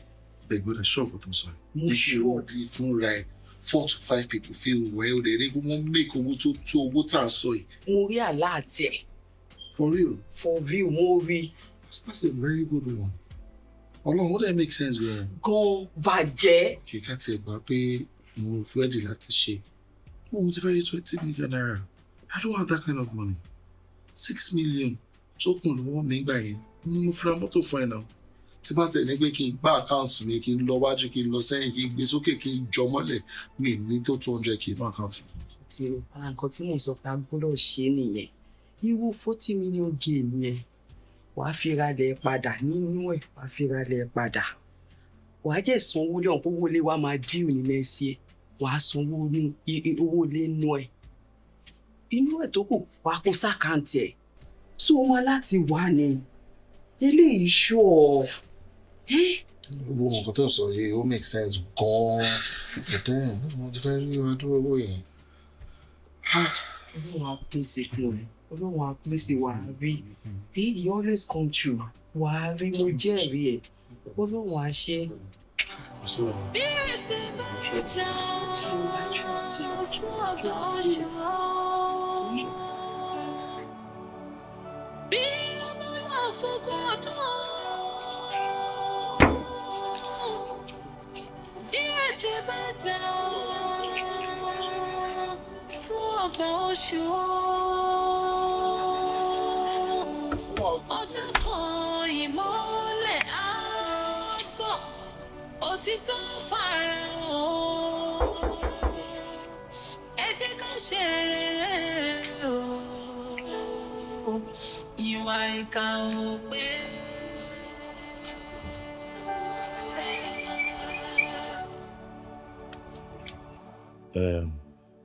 Tèmídùn. Sá. Inú mi ò dùn. Ara mi ò dẹ̀ yà sí ẹ.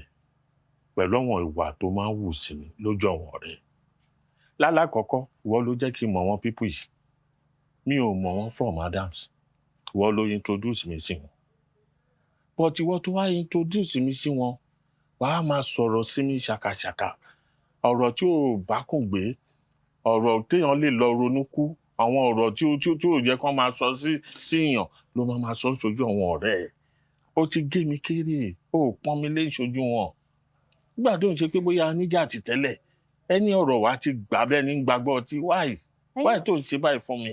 Ń ro pé mi àti yín ti sọ̀rọ̀ yìí ni. Mo ti bẹ̀ yín, mo tún pè yín, mo dẹ̀ tún send owó sí yín pé kẹ́ fi ṣòwò má bínú. Tèmi náà bá ń sọ̀rọ̀ sí yín, ẹ̀yin náà kì í sinmi, ẹnu yín ò ń sinmi. Ẹ máa fún mi give and take bíi pé mọ̀rọ̀ sọ ni. Gbogbo bẹ́ẹ̀ dẹ̀ ṣe ń ronú yìí, ó ti ń jọ àròkàn. Because tí ò bá ń ṣàròkàn, mo ti fún yín lówó nǹkan, ẹ ti dúpẹ́ lọ́jọ́ kejì, ẹ ti dúpẹ́ lọ́wọ́ mi, ẹ̀ṣẹ̀ tí wọ́n á mú wá, èwo la tẹnumọ́ mi ò láìkí ẹ̀. Owó tó fún mi kí n má purọ́ fún ẹ, ó wà níbi tí mo tọ́jú ẹ̀ sí. Mi ò ní purọ́ fún ẹ. Look here, ìyẹn tẹ̀ ẹ̀kọ́ ni mo tẹ̀ bá wá síbi. Because mo rò pé ṣé torí ìyẹn lẹ ṣe pè mí pé fẹ́ rí mi, kò fẹ́ yé mi, mo fẹ́ kẹ́ dákẹ́ ọ̀rọ̀ tán kí n tó béèrè. Òun kọ́ ni mo bá wá síbi. Mo ń gbọ́ yín sá. Nǹkan tí mo ti torí ẹ̀ wá gbogbo ni pé àwọn iṣẹ́ tẹ máa ń gbé fún mi yẹn, ó ti yẹ ẹ má fún mi ní percentage mọ́. Mi ò fẹ́ percentage. Kí lẹ máa jẹ? Ọlọ́run ló máa ṣe yẹn, torí ẹ̀ náà ni mo ṣe wá síbí yìí. Wò ó, jẹ́ n sọ fún ẹ. Sórí lóṣooṣù, kẹ́ máa fún mi ní 1 million. Mi ò dàgbà kọjá ẹni tó lè gba 1 million pẹ̀lú ọjọ́ orí mi. Lóṣooṣù ẹ fún mi ní 1 million. Ẹni iṣẹ́ tẹ bá fẹ́ rán mi, mo ready láti jẹ yín. Ẹ sà, ọ̀rọ̀ yín ò fẹ́ yé mi. Ẹ san láàrin ajé ní mú ní pẹ̀kọ̀rọ̀. Gbogbo bẹ́ẹ̀ ṣì ń gbọ̀n lẹ́nu tó máa fi ń jẹ ẹ̀bù yín náà kò yé mi. Ẹ jẹ́ sọ nǹkan tẹ fẹ́. Nǹkan tẹ fẹ́ ò yé mi. Ok, ṣé tiẹ̀ sílẹ̀ kó gbọ́ mi dáadáa. Ok. Mo sọ pé mi ò fẹ́ percentage mọ́. ẹ máa fún mi ní 1 million lóṣooṣù. Bàbá pupa. Ìyẹn bẹ́tà. Ìgbà míì iṣẹ́ ò tètè wá. Ó ti yẹ eléyìí lóṣooṣù máa ti mọ̀ pé gbọ̀ngàn ó máa wọlé. Bàbá pupa. Ẹ dúró ṣe ní nude picture mi lọ́wọ́ ni. Kí ló dé? Àbí mo ti rán yín pé kẹ́ lọ pààyàn rí àbí mo pààyàn lójú yín. Kò jọ yípa ń pààyàn náà ni. Ẹ pa bọ́ọ̀ yẹn sáyé ìyá àìmọye iṣẹ́ tẹ gbé fún tẹ. Ẹ rọ̀bẹ àbẹ́mọ̀bẹ débẹ̀. Àbí kí lẹ̀ ń sọ tí ò dùn lẹ́nu yín 1 million naira. Ẹ jọ torí Ọlọ́run àwọn ọmọ yín dà. Wọ́n wà nílé. Wọ́n wà nílé. Èwo ni wọn ló place yín lórí salary 50,000 because tó bá fún yín ló ń jẹ́ nílé ẹ̀ ní máa ṣe irúṣẹ́ tààrọ̀ yìí. Ẹ̀mi ò ṣiṣẹ́ fún wọn, ẹ̀yin ni mò ń ṣiṣẹ́ fún. Lẹ wá jí lọ́jọ́ kan. Ẹ fẹ́ máa gba 1 million naira. Ẹ̀rù òde báyìí. Ẹ̀rù ò báyìí pé ọ̀rọ̀ tẹ́ sọ jáde ọ̀rọ̀ tó máa ń jẹ́ káwọn èèyàn ráyà kìlà síyàn ni. Ẹ kàn dìde pẹ̀lú pink àti fìlà yìí. Màá kàn nìkan lọ pa yín. Kí ló dé? 1 million naira pọ̀. Kò pọ̀ lọ́dọ̀ títí yín náà. Kí lẹ̀ ń sọ tí ò dùn lẹ́nu yín? Kí lẹ̀ ń sọ? Ẹ̀yin Yorùbá ti bẹ̀rẹ̀ o. Nǹkan tọ́rọ̀ Yorùbá ṣe máa ń sún èmi leléyìí o. Wọ́n á mú yín débi kan ẹ babẹ̀ jẹ́ ni. Ẹni tó ń fún yín lóúnjẹ ń bẹ̀ gan ẹ pa gbogbo àwọn aráalé wọn. Ọ̀rọ̀ yín dàbí ọ̀rọ̀ dírẹ́fà ni. Tẹ bá ti ń tẹ̀lé madam tẹ́ ń gbọ́ga jáde tẹ́ ti ń wind up AC tẹ́ ti ń lo AC ọjọ́ kan wọ́n á fi mọ́tò yẹn rán yín iṣẹ́ ẹ̀dẹ́ bá compressor àti condenser jẹ fọ́ pipe tó mi AC ń gbà ẹ̀jọ̀ ọ́ìlì ẹ̀ bá mọ́tò jẹ wọ́n ẹ̀ tẹ́ ṣe rí bẹ́ẹ̀ yẹn náà owó tá à ń fún yín gan pọ̀ bọ́ mo kàn wó pé iṣẹ́ yín náà ni kẹ́ máa ṣe lọ ká máa tara yín ká máa fi sin Ọlọ́run la ṣe ń fún yín lówó yẹn ẹ wá sọ́gun ẹ̀dẹ̀ ẹ̀rọ pọ̀rọ̀ yìí ọ̀rọ̀ tó lè bí ogun ni 1 million naira bàbá pupa that's too much tẹ bá rò lọ́kàn ẹ wo bí tí ẹ bá rò lọ́kàn ẹ bá ọkàn yín sọ̀rọ̀ pé kó má sọ̀rọ̀ ẹ̀ mọ́ kò possible bẹ́ẹ̀ ni mo sọ rubbish ọ̀rọ̀ wo nìyẹn nǹkan tẹ torí ẹ̀ pè mí wá jókòó rè kí lẹ mí gangan ná ẹ wo bí 1 million naira ò possible nǹkan tá ti ń fún yín tẹ́lẹ̀ la máa fún yín tẹ bá dẹ̀ wò pé ó ti kéré jù ní ìmọ̀ nǹkan tẹ fẹ́ ṣe sí ẹ̀rọ gbọ́ndà sí tó rátijọ́ wọ. kì í ṣe ìfẹ́nú mi ló ń sọ yẹn. ìfẹ́nú yín nífẹ̀ẹ́ kí lẹ fẹ́ ṣe. kì í ṣe tinú mi ni. kí lẹ fẹ́ ṣe. ó dàbọ̀ ọ̀rọ̀ mi ò yé. ọ̀rọ̀ yín kí lọ̀rọ̀ wèrè tẹ tún fẹ́ sọ sà. màá wá fọ wẹ́wẹ́ fún ẹ. sórí tó bá rí sánmọ̀ yìí láàrin ijọ́ mẹ́ta sí ni kó pè mí bastard. ẹ fẹ́ pa mí ni. mi ò pẹ́. kí ẹ fẹ́ ṣe. wàá pẹ́ lẹ́wọ̀n ni. irọ́ ni kò sí nǹkan tẹ́ lè ṣe. lémi. tó bá ti mú mi wọ́n mú yín.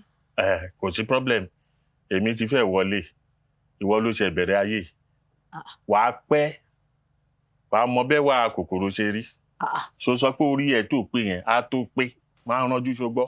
ẹ kàn empty threat ni tẹ bá rò pé ẹ lè sọ yẹn bóyá màá wá sọ pé ẹ wá gba 1 million kò possible kí ló máa ń ṣe yín ná eré àbóòtọ́ ẹ wọ pínkì wá sọ̀rọ̀ ìbànújẹ́ sí mi àbẹ́fẹ́ ta mí lọ́fà ni ẹ wá bàbá pupa. Adisa, sorry, first thing first, mo fẹ́ dúpẹ́ lọ́wọ́. Ó ṣe ìgbà because mo ṣe everybody tó bá ní update ló máa ṣe. How many máa hide update? So for that reason, mo fẹ́ dúpẹ́ lọ́wọ́ ẹ̀. Ṣùgbọ́n nígbà tí ìyàwó mi tó sọ gbogbo rẹ̀ fún mi, nǹkan tó convince me jù, wọ́n ní fúnra òun ti rí báyìí bí táwọn ti pa owó yìí tó ti gba owó yìí. So why can't we not do it? See, so I am very grateful. Immediately, I'm grateful to you, Eshegon. For that reason, who as a business person, think pé tí bá mú 20 million naira, màá fi gba 60 million naira. Wọ́n á flip ẹ̀. But why? Tí mi ò ṣe $20,000 kí fi gba $60,000. Etiquette, ọkọ ẹ̀. Bẹ́ẹ̀ni business gbogbo ṣe. Jerry. 10 Lily, another 10 Lily. This is $20,000 to walk by.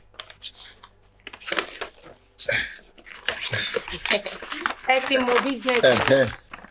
So listen, $20,000 dollars. Orú nǹkan báyìí ni ọkọ mi ò ní. Ṣé ọkọ mi yẹn kò smart rárá?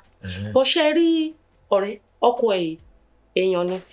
Ṣé wá rí tẹ́ bá fẹ́ wá ṣe kinní because àwọn tájọ́ ń ṣe business yìí mo mọ́wọ́ wọn dáadáa mo jẹ́ ti kó àwọn èèyàn wọlé gan tẹ́ bá ṣe pẹ̀lú dọ́là rí ×3 tó bá jẹ́ pé náírà náà ni àbí pounds ni ×3 lè máa rí o tẹ́ bá fẹ́ kí n bá àwọn people yìí sọ̀rọ̀ because èmi náà ti di kíní wọn màá ní kẹ́ kúkú wá bíi 10,000 sí kó pé 30 ṣẹ́rí tẹ bá ti háàdì 10,000 sí tó bá pé 30 máa kàn ní kọ́ bá ń fi ṣe 100 ṣé àwọn pé 90 ló yẹ kẹ́ gbà. Ó ní bá ṣe máa ṣe. bá gbọ́ nǹkan tó ń sọ dáadáa tí owó ìbá lọ jẹ́ $30,000 wọ́n máa bá wọn sọ̀rọ̀ kọ́ ṣe kó pé 100. wọ́n á kọ̀ bá ń ṣe 100 ni. 10,000. ṣé wàá rí owó yẹn ni ó ṣojú ìbá kan because kí tó get owó èmi ní parọ́ fún ẹ ó ti di tilétilé mo ta mọ́tò mi ni mo tún yá owó mo tún ṣe everything òun lówó ìfipé ó ti yẹ kí ni wọ́n lè ṣe náà. Okay, good. Kan tí máa ṣe ni pé normally 1 month lè kó owó ìdí 60,000 mi ní ìgbà after 1 month so tó yẹn bá ti di 60,000 máa roll gbogbo 60,000 yẹn over. ẹ ti mọṣẹ́ yẹn. tó ti yẹ so times 3 yẹn ni màá gbà. dọ́bù ni gbogbo ẹ̀ máa jẹ́. ẹ wo etí ẹ̀yin mọ kíní yìí ṣe iṣẹ́ ọmọkùnrin yìí ọ̀rẹ́ tí n bá ti gbé owó báyìí mi fẹ́ gbé báyìí fún àwọn dírẹ́bà yẹn ẹ máa gbọ́dọ̀. ṣe yóò mọ pé owó ẹ̀yẹn pọ̀ kẹ́fì. ẹ má gbàgbé pé ní kọ́. kọ́ rò lẹ̀ ó bá. ṣé ọ̀rẹ́ mi màá máa pè é wàá gùn. ó ṣe àdìsá. ẹ ṣe sà. ó ṣe gan thank you so much. inú mi dùn gan iná gbogbo nǹkan tó ṣe fún mi sí i tó bá jẹ́ lómi ni wọ́n mi ṣe thank you so much ó ṣe. You are my husband now.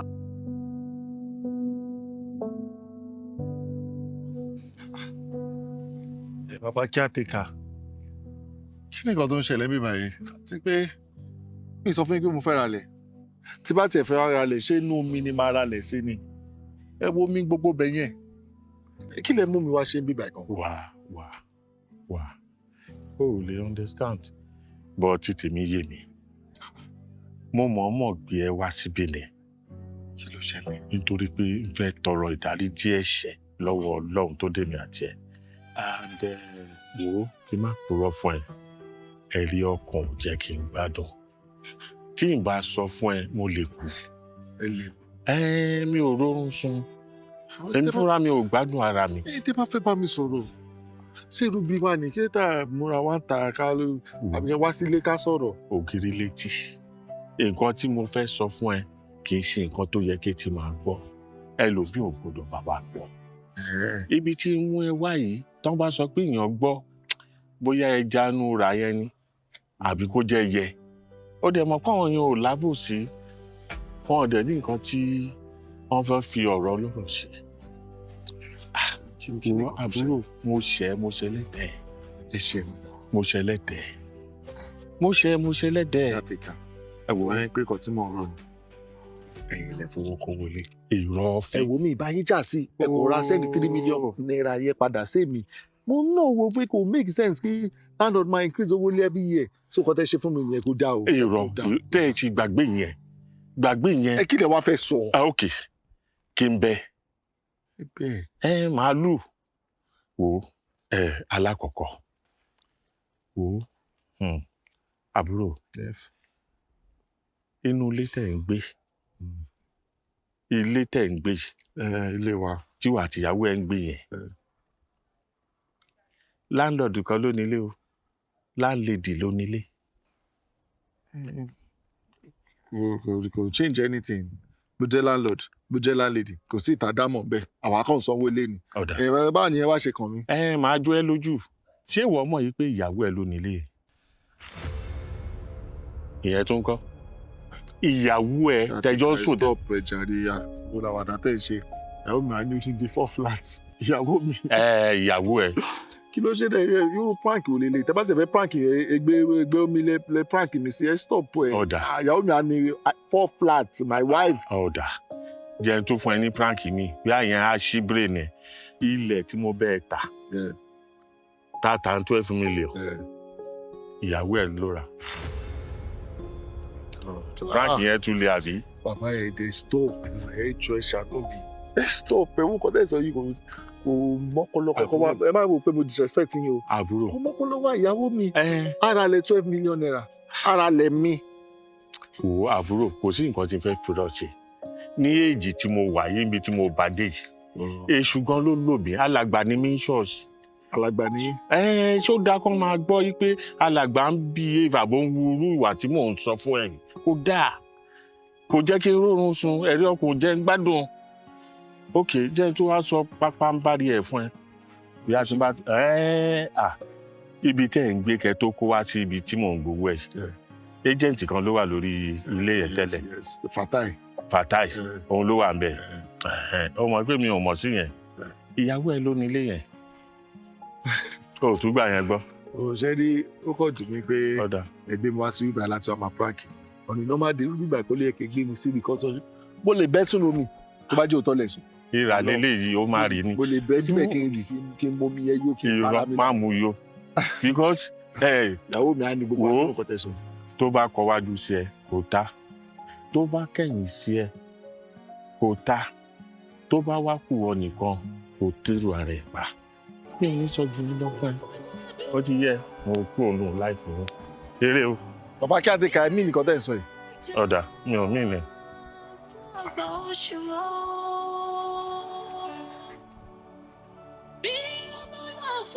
for flat ìyàwó mi ilé mi ìyàwó mi rà ṣó fi mí ṣoògùn ọ̀hún ni. Arike, you're a very wicked person. Ìkànnì ẹ, àtúrú nǹkan báyìí ló ṣe fún mi. Ó dẹ̀ fìyà jẹ mí.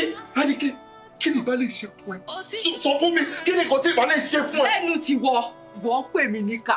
Ní gbogbo ẹnu ẹ, ìwọ ń pè mí níkà. Ìwọ tí ẹ pé kó bá rí ejò. Tó bá rí ìwọ kọ́kọ́ fi ejò lẹ̀ kó máa lọ. Kó wá mú orí ìtìwọ́, kó wá gbẹ lẹ́nu ẹ. What the fuck are you saying? What are you saying? Kí ni nǹkan tó ń sọ lẹ́nu ẹ tó dùn? Ní o sọ fún mi.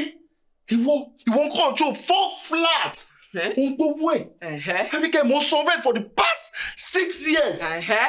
Gbogbo owó tí mo sọ account ẹ ló lọ. And you're telling me what doesn't make a single sense? Ilẹ̀ mi tó wà ní Mọ̀wé. Mo talẹ̀ ìwọ náà ló rà lọ́wọ́ mi. Ìwọ iná ni. Mo wá tà tán mo sanwó lé 11 million naira. 6 million tó kún tó yẹ kí n fi ṣe life fún mi. Ó tún sọ fún mi pé o ní ìdí mọ́tò. Owó iná mo fi rà á. Jọ kí lè ṣe mí tó ṣe fíìmù pé best thing fún ẹ láti ṣe ni pé kó sọ mí di ẹdun arílẹ̀.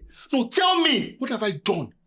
Tó ṣe ń wò mí yẹ very wicked person. I say it to you. Ìkà ni ẹ́, ìkà, ẹjọ́ burúkú ni ẹ́, you a wicked woman. Lẹ́nu ẹ̀ wo, ó wá dàbí pé ọ̀rọ̀ ti wá tó láti sọ ọ́n sìn. But èmi nìkan kọ́ ni màá wà ń bẹ̀ láti sọ̀rọ̀ yìí. Níbo ló lọ? Hey, padà bẹ̀, níbo ló lọ? Ẹ wo bí mo bá a jẹ padà wá síbí fàánsì. Ok, mo padà ṣe fún ẹni pé kò padà wá síbí. Mo lọ àbí? No problem, good. So àlà. Mo bá ìbànújẹ́ láyé kó wọlé sí ọ̀dẹ̀dẹ̀ mi. Màámi kékeré, màá kọ́kọ́ bẹ̀ yín. Ẹjọ́ torí Ọlọ́run bí nǹkan tí mo fẹ́ sọ yìí ó lè bọ́ sí àpò ìbínú ẹjọ́ torí Ọlọ́run ẹ má bínú. Ṣé wàá rí olórí burúkú ẹni tó máa ṣòfò dànù yìí? Àmì Ọlọ́run. Ìwọ ṣàmì. Ó ṣàmì. Ẹ̀yin ṣàmì. Mo rò pé ẹ fẹ́ ya wèrè. Jọ́jẹ́ ìsọ̀rọ̀ ọ̀rẹ́ ìwọ dákẹ́ ọ̀rọ̀ yìí pọ̀ ọ̀rọ̀ yìí dákẹ́. Ojú ìmọ̀ wò. A ní ẹni sùúrù ẹ jẹ́ ká gbọ́ nǹkan tó tiẹ̀ fẹ́ sọ. Ìbí ọjọ́ kan ni mo lọ sí ọjà pé kí n lọ ra nǹkan tá a máa jẹ. Mo bá rí fine boy nínú oòrùn. Mo bá gbé súnmọ́. Mo bá bá sọ̀rọ̀. Pé ẹni yóò kàn nídìí kéèyàn dust ẹ ó wà òkè kéèyàn dust ẹ pé ẹ get. Jẹ́ kó sọ̀rọ̀ mo rò pé kò fẹ́ ṣe é. Jẹ́ kó sọ̀rọ̀. Mọ́mì ìgbà tó ń sọ yìí hustle ni mo hustle ó bá mi bí tí mo ti ń hustle ni ó dẹ̀ sọ bí pé inú gọ́tà ló ti mú mi sókè. Kí ni gbogbo ìtàn tó ń pín yìí kí ni gbogbo ìtàn yẹn ní í ṣe pẹ̀lú nǹkan tó kò sọ̀kọ́ tó ṣe. Èmi máa ké lẹ́nu ẹ̀ mi máa ké lẹ́nu ẹ̀ kò sí problem. Bàbá ọ̀rọ̀ ẹ lọ.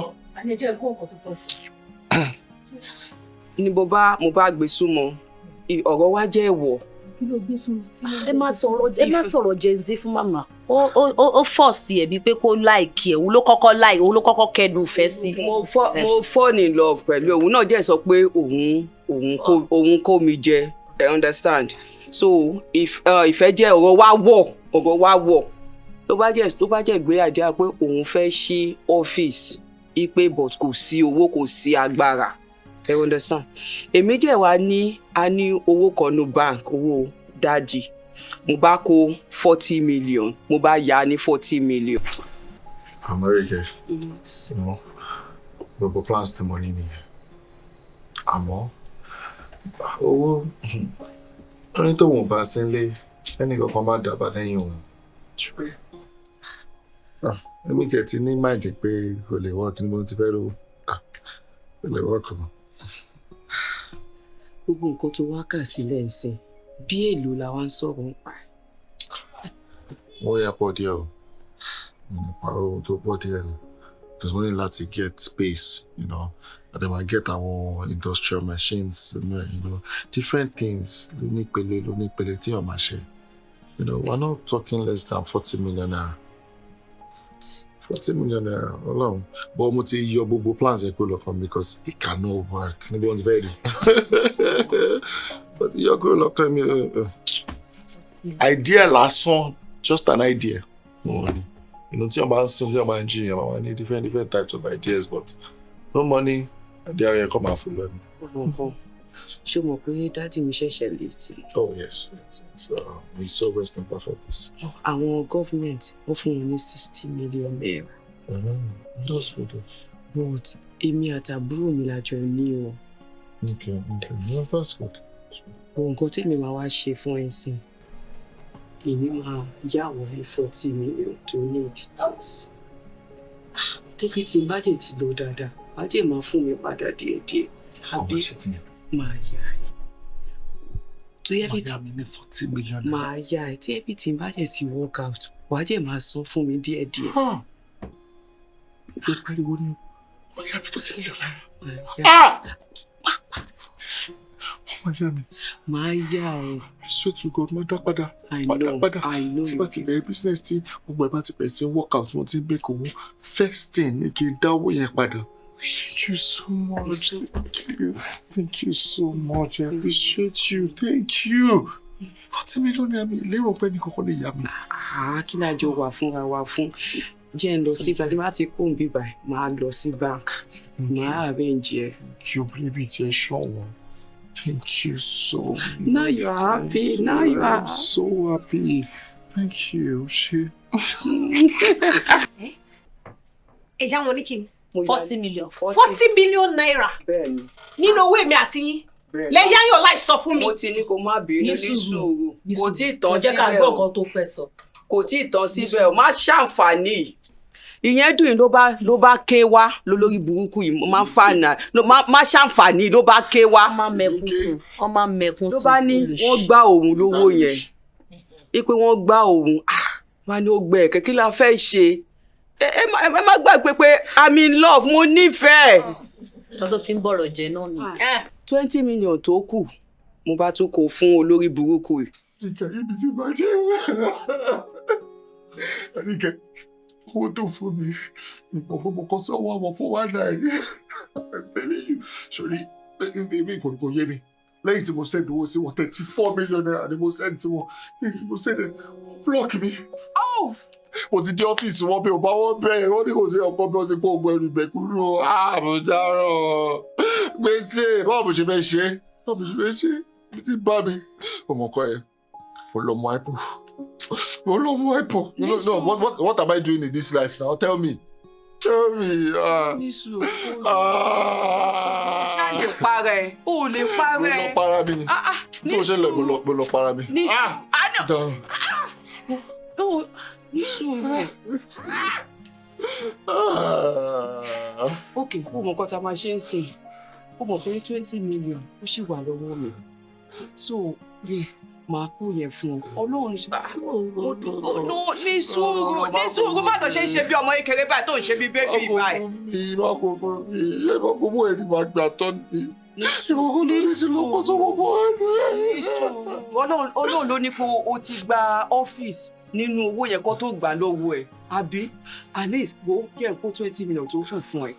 So ó lọ fi ṣe nǹkan tó fẹ́ fi ṣe please jọ̀ọ́ torí Ọlọ́run. Ṣé mo kó owó tó kù lọ́wọ́ mi nì? Ṣé mo kó gbogbo owó tó kù lọ́wọ́ mi nì? Jọ̀ọ́ get it right this time. Stop crying. Kí ló tó ń ṣe bí ọmọ kékeré báyìí? Ní sùúrù tó fẹ́ parẹ́ sí mi lọ́rùn ni. Ta ló wà máa fún mi kí ló máa parẹ́? Ní sùúrù. Sista mi! Ẹ jẹ́ ìbéèrè pé ṣọ́kọ lọ́wọ́ yín. Ṣé gbogbo ìgbà tí gbogbo kìíní ìṣó ń ṣẹlẹ̀? Ṣé mo wà lórí ìdùbúlẹ̀ àìsàn? Ọlọ́run ò ní jẹ́. Ṣé mo ti kú? Ṣé nǹkan ṣe mí? Nǹkan ò ní ṣe. Àbí mo di létí? Ò di létí. Kí ló dé tẹ́ wá sọ fún mi? Owó mi. Ẹ má sọ̀rọ̀ bẹ́ẹ̀ jẹ́ kó express rẹ̀. Ẹ sọ fún mi pé wọ́n freeze account. Àṣẹ ìparun fún mi padà. Ẹ gbé mi lọ sí bank. Ẹ máa ní kí mi dúró síta. Àṣẹ ìtàn mi ni. Ẹ lọ fi mí ṣeré nínú bank. Ẹ wá bọ̀tẹ̀ sọ pé Tomike, listen to me. Kí ló wà bẹ́ẹ̀? Tí reverse bá jẹ́ case, tó bá jẹ́ èmi lówó wà lọ́wọ́ ẹ̀, ṣé mi ò ní ya ni? How is that my concern? Is that what's the big deal? What's the big deal? What happened mi ni? Bọ́ọ̀ lẹ ṣe ń pariwo lé mi lórí báyìí. Kì í gbẹnu sọ, mọ́tò ṣe máa bá mi sọ̀rọ̀. Gbogbo ẹgbẹ́ kí nìkan tó ṣe téèyàn ò ṣe rí. Ìjọ ẹnu sí mi lẹ́nu ìjọ ṣe kọ́ téèyàn kan ṣe rí ni. Kí ló wà bẹ́ẹ̀ pé kéèyàn help partner ẹ̀? Ṣùgbọ́n help mi. Are you mad? Are you crazy? No. Watch your mouth. Watch it. Watch your disrespecting me. I don't like it. I don't like it. I don't. I don't care what you like. Tó bá jẹ́ reverse case, èmi náà ṣe ìtọ́jú bẹ́ẹ̀ lọ fún náà. Mi bá yín sọ̀rọ̀. Ta ló wá bá sọ̀rọ̀? Ẹ̀gbọ́n mi ni mò ń bá sọ̀rọ̀. Ẹ̀gbọ́n ẹ̀ náà ni mo dúró ẹ̀. Bẹ́ẹ̀ni burúkú ká òjò jẹ́ kọ́mọ express rẹ̀ ó já wèrè ni. Nǹkan tábúrò fi ń pẹ̀gbọ́n. Nǹkan tó ṣẹlẹ̀ yìí nìyẹn. Tí bá ń ṣe pé kọ́ ló fọ̀rùn kẹ́gbọ́n yín mà. Wọ́n kọ́ ọmọ yìí dáadáa ni.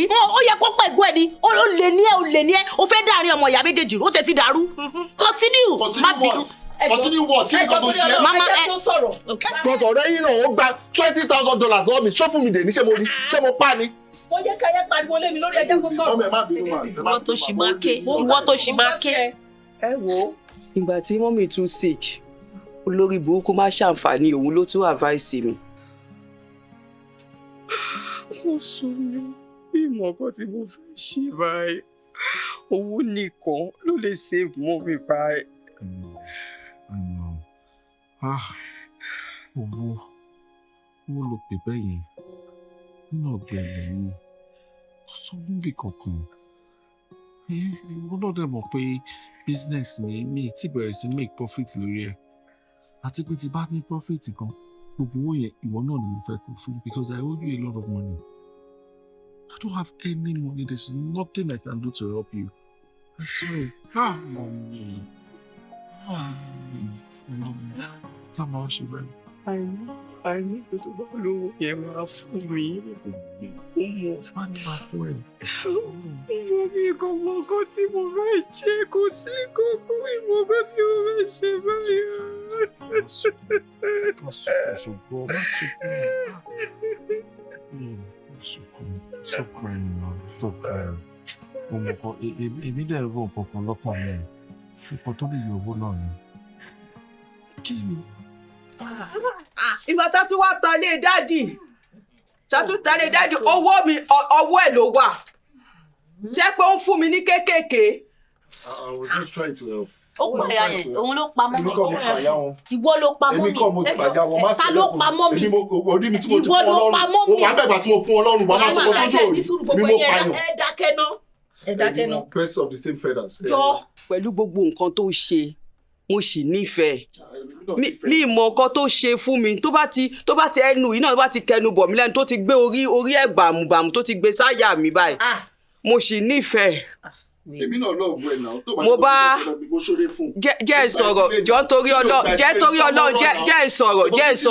jẹ́ ìsọ̀rọ̀. Ohun tó ń lo ìgò ohun gbẹ́ mọ́ tún gbórí sí ẹ láyà ní ṣé family house la wà báyìí. Ni mo bá ní sùúrù ọ̀rẹ́ mi ṣèbójú kan ni mo wá lọ sọ́jà mo bá pàdé ọ̀rẹ́ mi yìí ló ní ibo ni mò ń gbé mo bá abájọ lọ sílé mi ló bá rí píṣọ má ṣàǹfààní olórí burúkú yìí òun ló wá sọ wípé ó ti níyàwó ó ní ọmọ odidi ọmọ méjì. má bọ̀ wọlé wá. Arike ibi tó ń gbèrè ní ti báwo wà ní kí ló ṣẹlẹ̀ ọmọ bàbá olówó kí ló ṣe kí ló dé. ọ̀rẹ́ mi ọ̀rọ̀ má pọ̀ ń bẹ́ẹ̀ jẹ́ àwọlé náà tí bá ní kí n ti ẹnu bọ̀rọ̀ wo ilẹ̀ máa ṣú jẹ́ àwọ̀ tí ẹ̀ wá wọnú ilé náà. wọlé iná ló ń dé. Ẹ káàsán. Káàsán, báwo ni? Pé ìyá pẹ̀lẹ́. Ṣọ́kọ mi ti dé. Wọn ò tí ì dé o. Láti àná? Kò tí ì dé látàná. Ok, no problem. Kí n ṣe fẹ́ máa lọ sí Ok, ó dàbọ̀, má pẹ́ o. O gbọ́? Ta làwọn? Sister area sister mi ni now. Àti wọ́n bí iná ló ń ṣe mí. Jẹ́ àlọ́, máa bọ̀, ọjọ́ mẹ́ta. Kí ló ń wò? Ó fẹ́ dógùn lẹ̀ ni. Máa bọ̀ rẹ̀ mi fún ọjọ́ mẹ́ta. Ó wá ní bí ìṣèlú ààrẹ ṣíbi tó ń béèrè. Ibi tá à ń gbé tí mò ń mánéjì ni. Ìwọ nìkan àbí ìwà títà ni. Èmi àtọkọ mi tí ẹ wá jókòó náà, òun lòun wò bí pé ó fẹ́ dógùn sílẹ̀ yìí. Ìyá mi lẹ́nu ni. Àrè. Àtọkọ mi nìyẹn. Àbójú mi tán ní sùúrù jàre mọ́ nǹkan tí mi sọ. Mr. Oladayo. Ọkọ mi Dayọ̀, bẹ́ẹ̀ ni. Dúró, Daddy Bísọ́lá. Bísọ́lá. Daddy Samuel. Kí ló ń sọ yìí? O ti ń confuse. Are you sure? Ní Ìbàdàn, nínú estate kan náà lájọ ń gbé Ìbàdàn. Eléyìí ọkọ ẹ. Ọ̀rẹ́, wo dáadáa èèyàn máa ń jọra o. Dúró jàre mo mọ̀ pé mi sọ. Èèyàn máa ń jọra o. Èèyàn máa ń jẹ èèyàn méjì lọ́lọ́run dá o. Èèyàn máa ń jọra o. Ọkọ tèmi ní tájọ ń gbé nínú ilé torí ìtajọ ń gbé ọkọ tèmi ní. Máì mo mọ̀ nìbàdàn. Ibo ló ti pàdé ẹ̀? Wo máa wo ọkùnrin yìí. Gbogbo nǹkan tí mo kó sí yìí, òun ló kó mi sí o. Gbogbo owó dádì mi, gbogbo owó dádì orí ẹ̀ ni mo rú sí o. Wo bí tí mo bára mi ọ̀rẹ́ mi. Wo bí tí mo bára mi. Dúró. Oladayo ni orúkọ máa yìí. Oladayo ni ọkọ mi ni. Òun náà ni mò ń sọ. Ọkọ mi ni iye dájọ́ gbé. Ọkọ mi ló ti pàdé ẹ̀. Ibo náà. Ìyàwó àtọmọ, ọmọ méjì. Méjì. Ó ti lọ́kọ̀ òun ló nílé tó ń gbé. Ó ṣe fáìní. Mo wá sórí bù. Kó lè dá ẹ lójú, màá mú ẹ délé ẹ, màá fi ìyàwó ẹ hàn ẹ, àwọn ọmọ ẹ skul tó ń lọ màá fi hàn ẹ. Níbọ̀dàn mo mọ máa yí, mo mọ. Ọ̀rẹ́ mi ọkùnrin ò máa lọ́rùn o. Gbogbo owó dádì mi, orí ẹ̀ ni mo rú sí. Gbogbo owó tí mo ní, wo mi tó ti, wo mi tí ó bá mi, wo mi tó yé. Máa yí, mo mọ dáadáa. Òun ló ní ilé tó ń gbé mọ́. Mo padà jóná ọ̀rẹ́ mi wá. Odidi ọmọ méjì síta. Pásáyé ni ó pọmọ ìsìn. Rọra o dúró kí n tó ní tẹ́lẹ̀ má ní sìn rọra o. Sùúrù dákẹ́. Sísá mi dúró. Pẹ̀lú nǹkan tó ṣẹlẹ̀ yìí. Gbogbo ilé iṣẹ́ ẹjọ́ ṣe bí owó yìí. Ó fẹ́ bọ́ṣọ rẹ̀. Ó fún a lè gbà padà kó gbà padà kókó wa. Nǹkan tó kù ní ká ṣáà lọ gbà kókó wa padà. Àbí?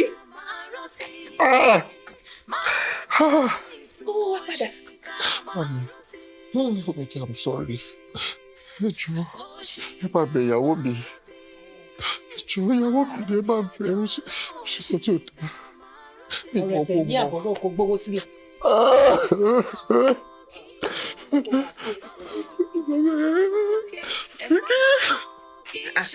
Ṣé rí lóòótọ́ mo gbowó lọ́wọ́ ẹ̀. Mo lọ fi start family ní síbò mi. Àmọ́ wọ́n gbà mí ní wọ́n gbà mí àtọwọ́ àti ìyàwó àtọmọ ìrí kankan wọ́n travel wọ́n bí mi rẹ̀. Gbogbo wọn pátápátá lọ gbà lọ́wọ́ mi ẹ jọ̀ọ́ ẹ ṣàánú mi. Ìdí nìyẹn tí mo ṣe ń sọ àwọn owó yẹn padà fún owó tí ń sọ bọ́.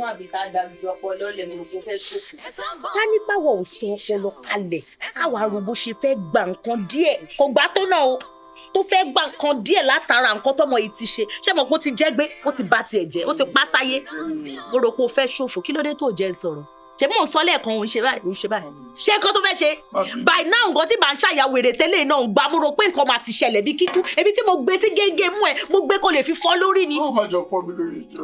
tó bá yẹ wọn lóbìnrin ṣe bákan wọn advice ọ̀rẹ́ wọn lé ọ̀rẹ́ wọn lé ọkọ wọn bá tọ̀rẹ́ wọn jẹ́ ṣé ti rí pé ọ̀rọ̀ ọkùnrin èèyàn máa ń dira ni. káláwọn yẹn ò sá lọ ó ti lánàá family nìyẹn. tàbá wa ká wọn lọ́rùn owó wa ní it's nature of man is to cheat. kìíní kan ẹ máa sọ òṣì ọ̀rọ̀ jáde nature wo lẹ́yìn ní tóbìnrin ò ní. polygamous nature wo ló ń ṣe yín bó ṣe ń wù yín ṣe ló máa ń wà wá náà ṣe tó dáa máa ń fi ọ̀rọ̀ Ọlọ́run fi bọ́ra wa la máa ń ṣe bíi pé kò ṣe ó máa ń mọ̀ ṣe ká bá tiẹ̀ jẹ́ ń sìn ká sọ so bó ṣe ṣe ló ń ṣe wá ó wá fẹ́ bà tọmọbìnrin yìí jẹ́ ó tiẹ̀ ti bàjẹ́ tán ẹ wo nǹkan tó ṣe fọmọ yìí ogún ọmọ yìí because ọmọ yìí náà ní right ọmọ yìí ní right mọ́mí tí bá ń ṣe pé ẹ kọ́ ọmọ yìí dáadáa by now ẹ̀gbọ́n ẹ̀ ti máa wà láì ó ti máa wà lọ́sípítù á ti dé yín mọ́ á ti pè ẹ̀gbọ́n ẹ̀. àbúrò má bínú torí Ọlọ́run sórí the moment tí mo ti rí gbogbo kinní yẹn má bá ní ká fi agídí ṣe ní mèkè bá ṣe mèkè ṣó yẹ tí wọ́n má bínú. kàtẹ́ wàá gbọ́ wípé ẹ náwó lẹ́yìn gbogbo nǹkan bẹ́ẹ̀ tí wàá ṣẹlẹ̀ sí ẹ ní plans fún máa yìí fún ọmọkùnrin yìí fún bọ̀bọ̀ yìí èdè sọ fún mi ẹ̀ kárí mi àwọn ìgbà ó ní sísítà. Ọmọ tó ṣe máa ń wò mí tó bá ṣe wò mí bàbí pé tó bá ti kẹnu bọ̀ mí rẹ. ọ̀nà ọ̀rọ̀ sọ dákẹ́ torí nǹkan tó wọ́n ìjọ́mọ tó kọ́ ni mọ́mì gbogbo bẹ́ẹ̀ bá ṣe kọ́ wọn sí ẹ̀yin náà ní ká dúpẹ́ lọ́wọ́ òun ti pàyà tábà dúpẹ́ lọ́wọ́ wọ́n kọ́ ọmọ yìí nǹkan téyí àbúrò fi ń pẹ̀gbọ́n ló ṣẹlẹ̀ wọ̀ ká má lọ bẹ̀ ká má yà lọ bẹ̀ ẹja mú lórí burúkú ká fèsì mi ò gbọ́ nǹkan my darling sister bí ìṣe ẹ̀gbọ́n lèmi náà máa ń ṣe sí ó dẹ̀ mọ́ tá bá ní ká carry along ọpọlọ ògbé yọ ẹ soft girl nǹkan tá fẹ́ ṣe yẹ nǹkan líle ni àdẹ̀wò pé ká kọ́kọ́ mọ bá ṣe máa get ẹ̀rọ kó tó involve ẹ̀ ọmọ tó dẹ̀ soft ni la ṣe wò pé káwa kọ́kọ́ sọ̀tẹ̀ náà tá bá ti sọ̀tẹ̀ máa mọ bá ṣe máa face ẹjọ́ nítorí Ọlọ́run má bínú sẹ́gun ẹ̀ má jáná sí jẹ́ ìsọ̀rọ̀ mi tó má bínú sí jọ nítorí Ọlọ́run pẹ̀lẹ́ continue pẹ̀lẹ́ pé tó fẹ́ ní orúkọ by 9 years old ni. ìwọ ṣáà ni màá bẹ̀ kó bínú. nǹkan tá máa sọ ni káwọn ò bá sọ ọpọlọ kalẹ̀ ṣe mọ̀ pé ó máa jẹ́ gbé nípa ti ẹ̀jẹ̀ nìyẹn ó tún pààyẹ because ìwọ ló pààyà ìwọ ló fún wọn ládùváìsì olórí burúkú owó ọ̀hún náà wọn ò rí fi tọ́jú màmá. màmí ẹ kúkú dàgbà ẹ pẹ́ fún wa ṣé ti rí tó bá yá wá ní pé obìnrin ń ṣàṣejù àwọn obìnrin kan ń kọ̀rẹ̀ wọn àwọn kan máa bú wa wọn ò fẹ́ jẹ́ kọ̀rẹ̀ wọn gbélé ọkọ tí ì bá ṣe ọpọlọ táwa ìtàsọ́lẹ̀ ṣe mọ̀ pé ó ti jẹ́ gbé. ẹ̀wọ̀n ọkùnrin wo òfo ló wà lọ́wọ́ wọn èèyàn wọn ò ṣe fojú bọ̀ ọ̀rọ̀ gbà ọkùnrin wọn bá tèèyàn jẹ́ tán wọn máa tẹ́wọ́ ni nǹkan tó lè mú kó lè ti níyàwó àti ọmọ méjì síbí kan táwọn yẹn ò bá gbà ṣe mọ̀ pé ó ti ní another family ni ó dẹ̀ sọ̀rọ̀ mi di sí kólóbó ó ń gbórí sọ̀rọ̀ mi láyà yẹn ò ní làákàyè mọ́ ní gbogbo ìgbà ṣé ni pé wà táwọn ọkùnrin ń wù fún wa yóò dà tábàdẹ̀ bí wọ́n pé kí ló dé tó ṣe cheating sí man is man's nation is the nature wo ni ò sí lára tí yín tí ò sí lára tí wa you will regret your life nítorí tó yẹ pé mi nìkan tó ń ṣẹlẹ̀ sí ìṣẹ̀lẹ̀ esma kò lè tó báyìí nǹkan tó máa ṣẹlẹ̀ máa ti. wọ́n ní kò ní ṣó. ẹ dákun. níṣó. bóyá lọ́lẹ̀ gbalasa ṣé o gbọ́ mi ni mo ní kò lọ́lẹ̀ ṣé tí ń dùn ọ ni. wọ agbókè olùmọdé jẹ ìgbẹ̀yìn ṣé mo wí fún ọ ṣé mi ò wí fún ọ agbókè olùmọdé máa lọ ẹ̀jẹ̀ ni. ẹ má ṣe bẹ ṣe tọ ẹ dákun. mi ò jẹ mi rárá.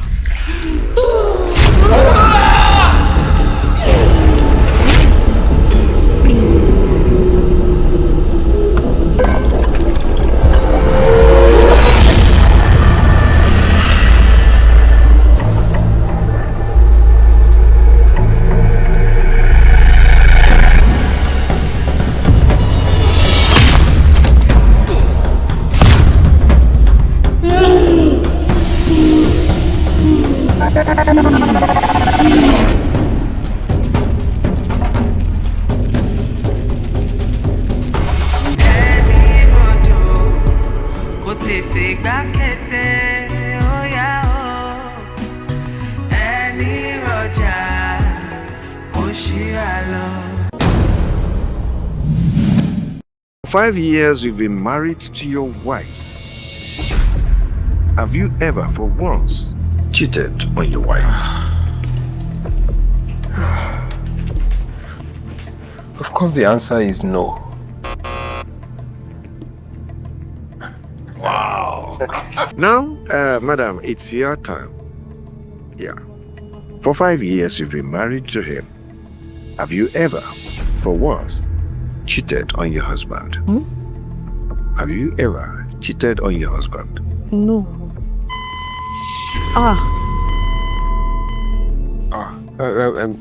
Excuse me, sir. Yes. Malfunction. Yes, system malfunction. Tún béèrè lọ́wọ́ ẹ̀, kò possible kò cheat on me. Kò yẹ so possible. That's the first count. Oh, yes, sir. Insect wà ní. Babe. Sir, ma. Sir. Bí a kò kọjú sí ìbọn yẹn dáadáa kó sọ̀rọ̀. Mo ojú sí ẹ. I find out. Sir. For 5 years, you've been married to your husband. Yeah. Have you ever, for once, cheated on your husband? No. Yeah, no. Have you ever, for once, cheated on your husband? Yes. Ọjọ́ débi ẹ̀rù lẹ́rù bá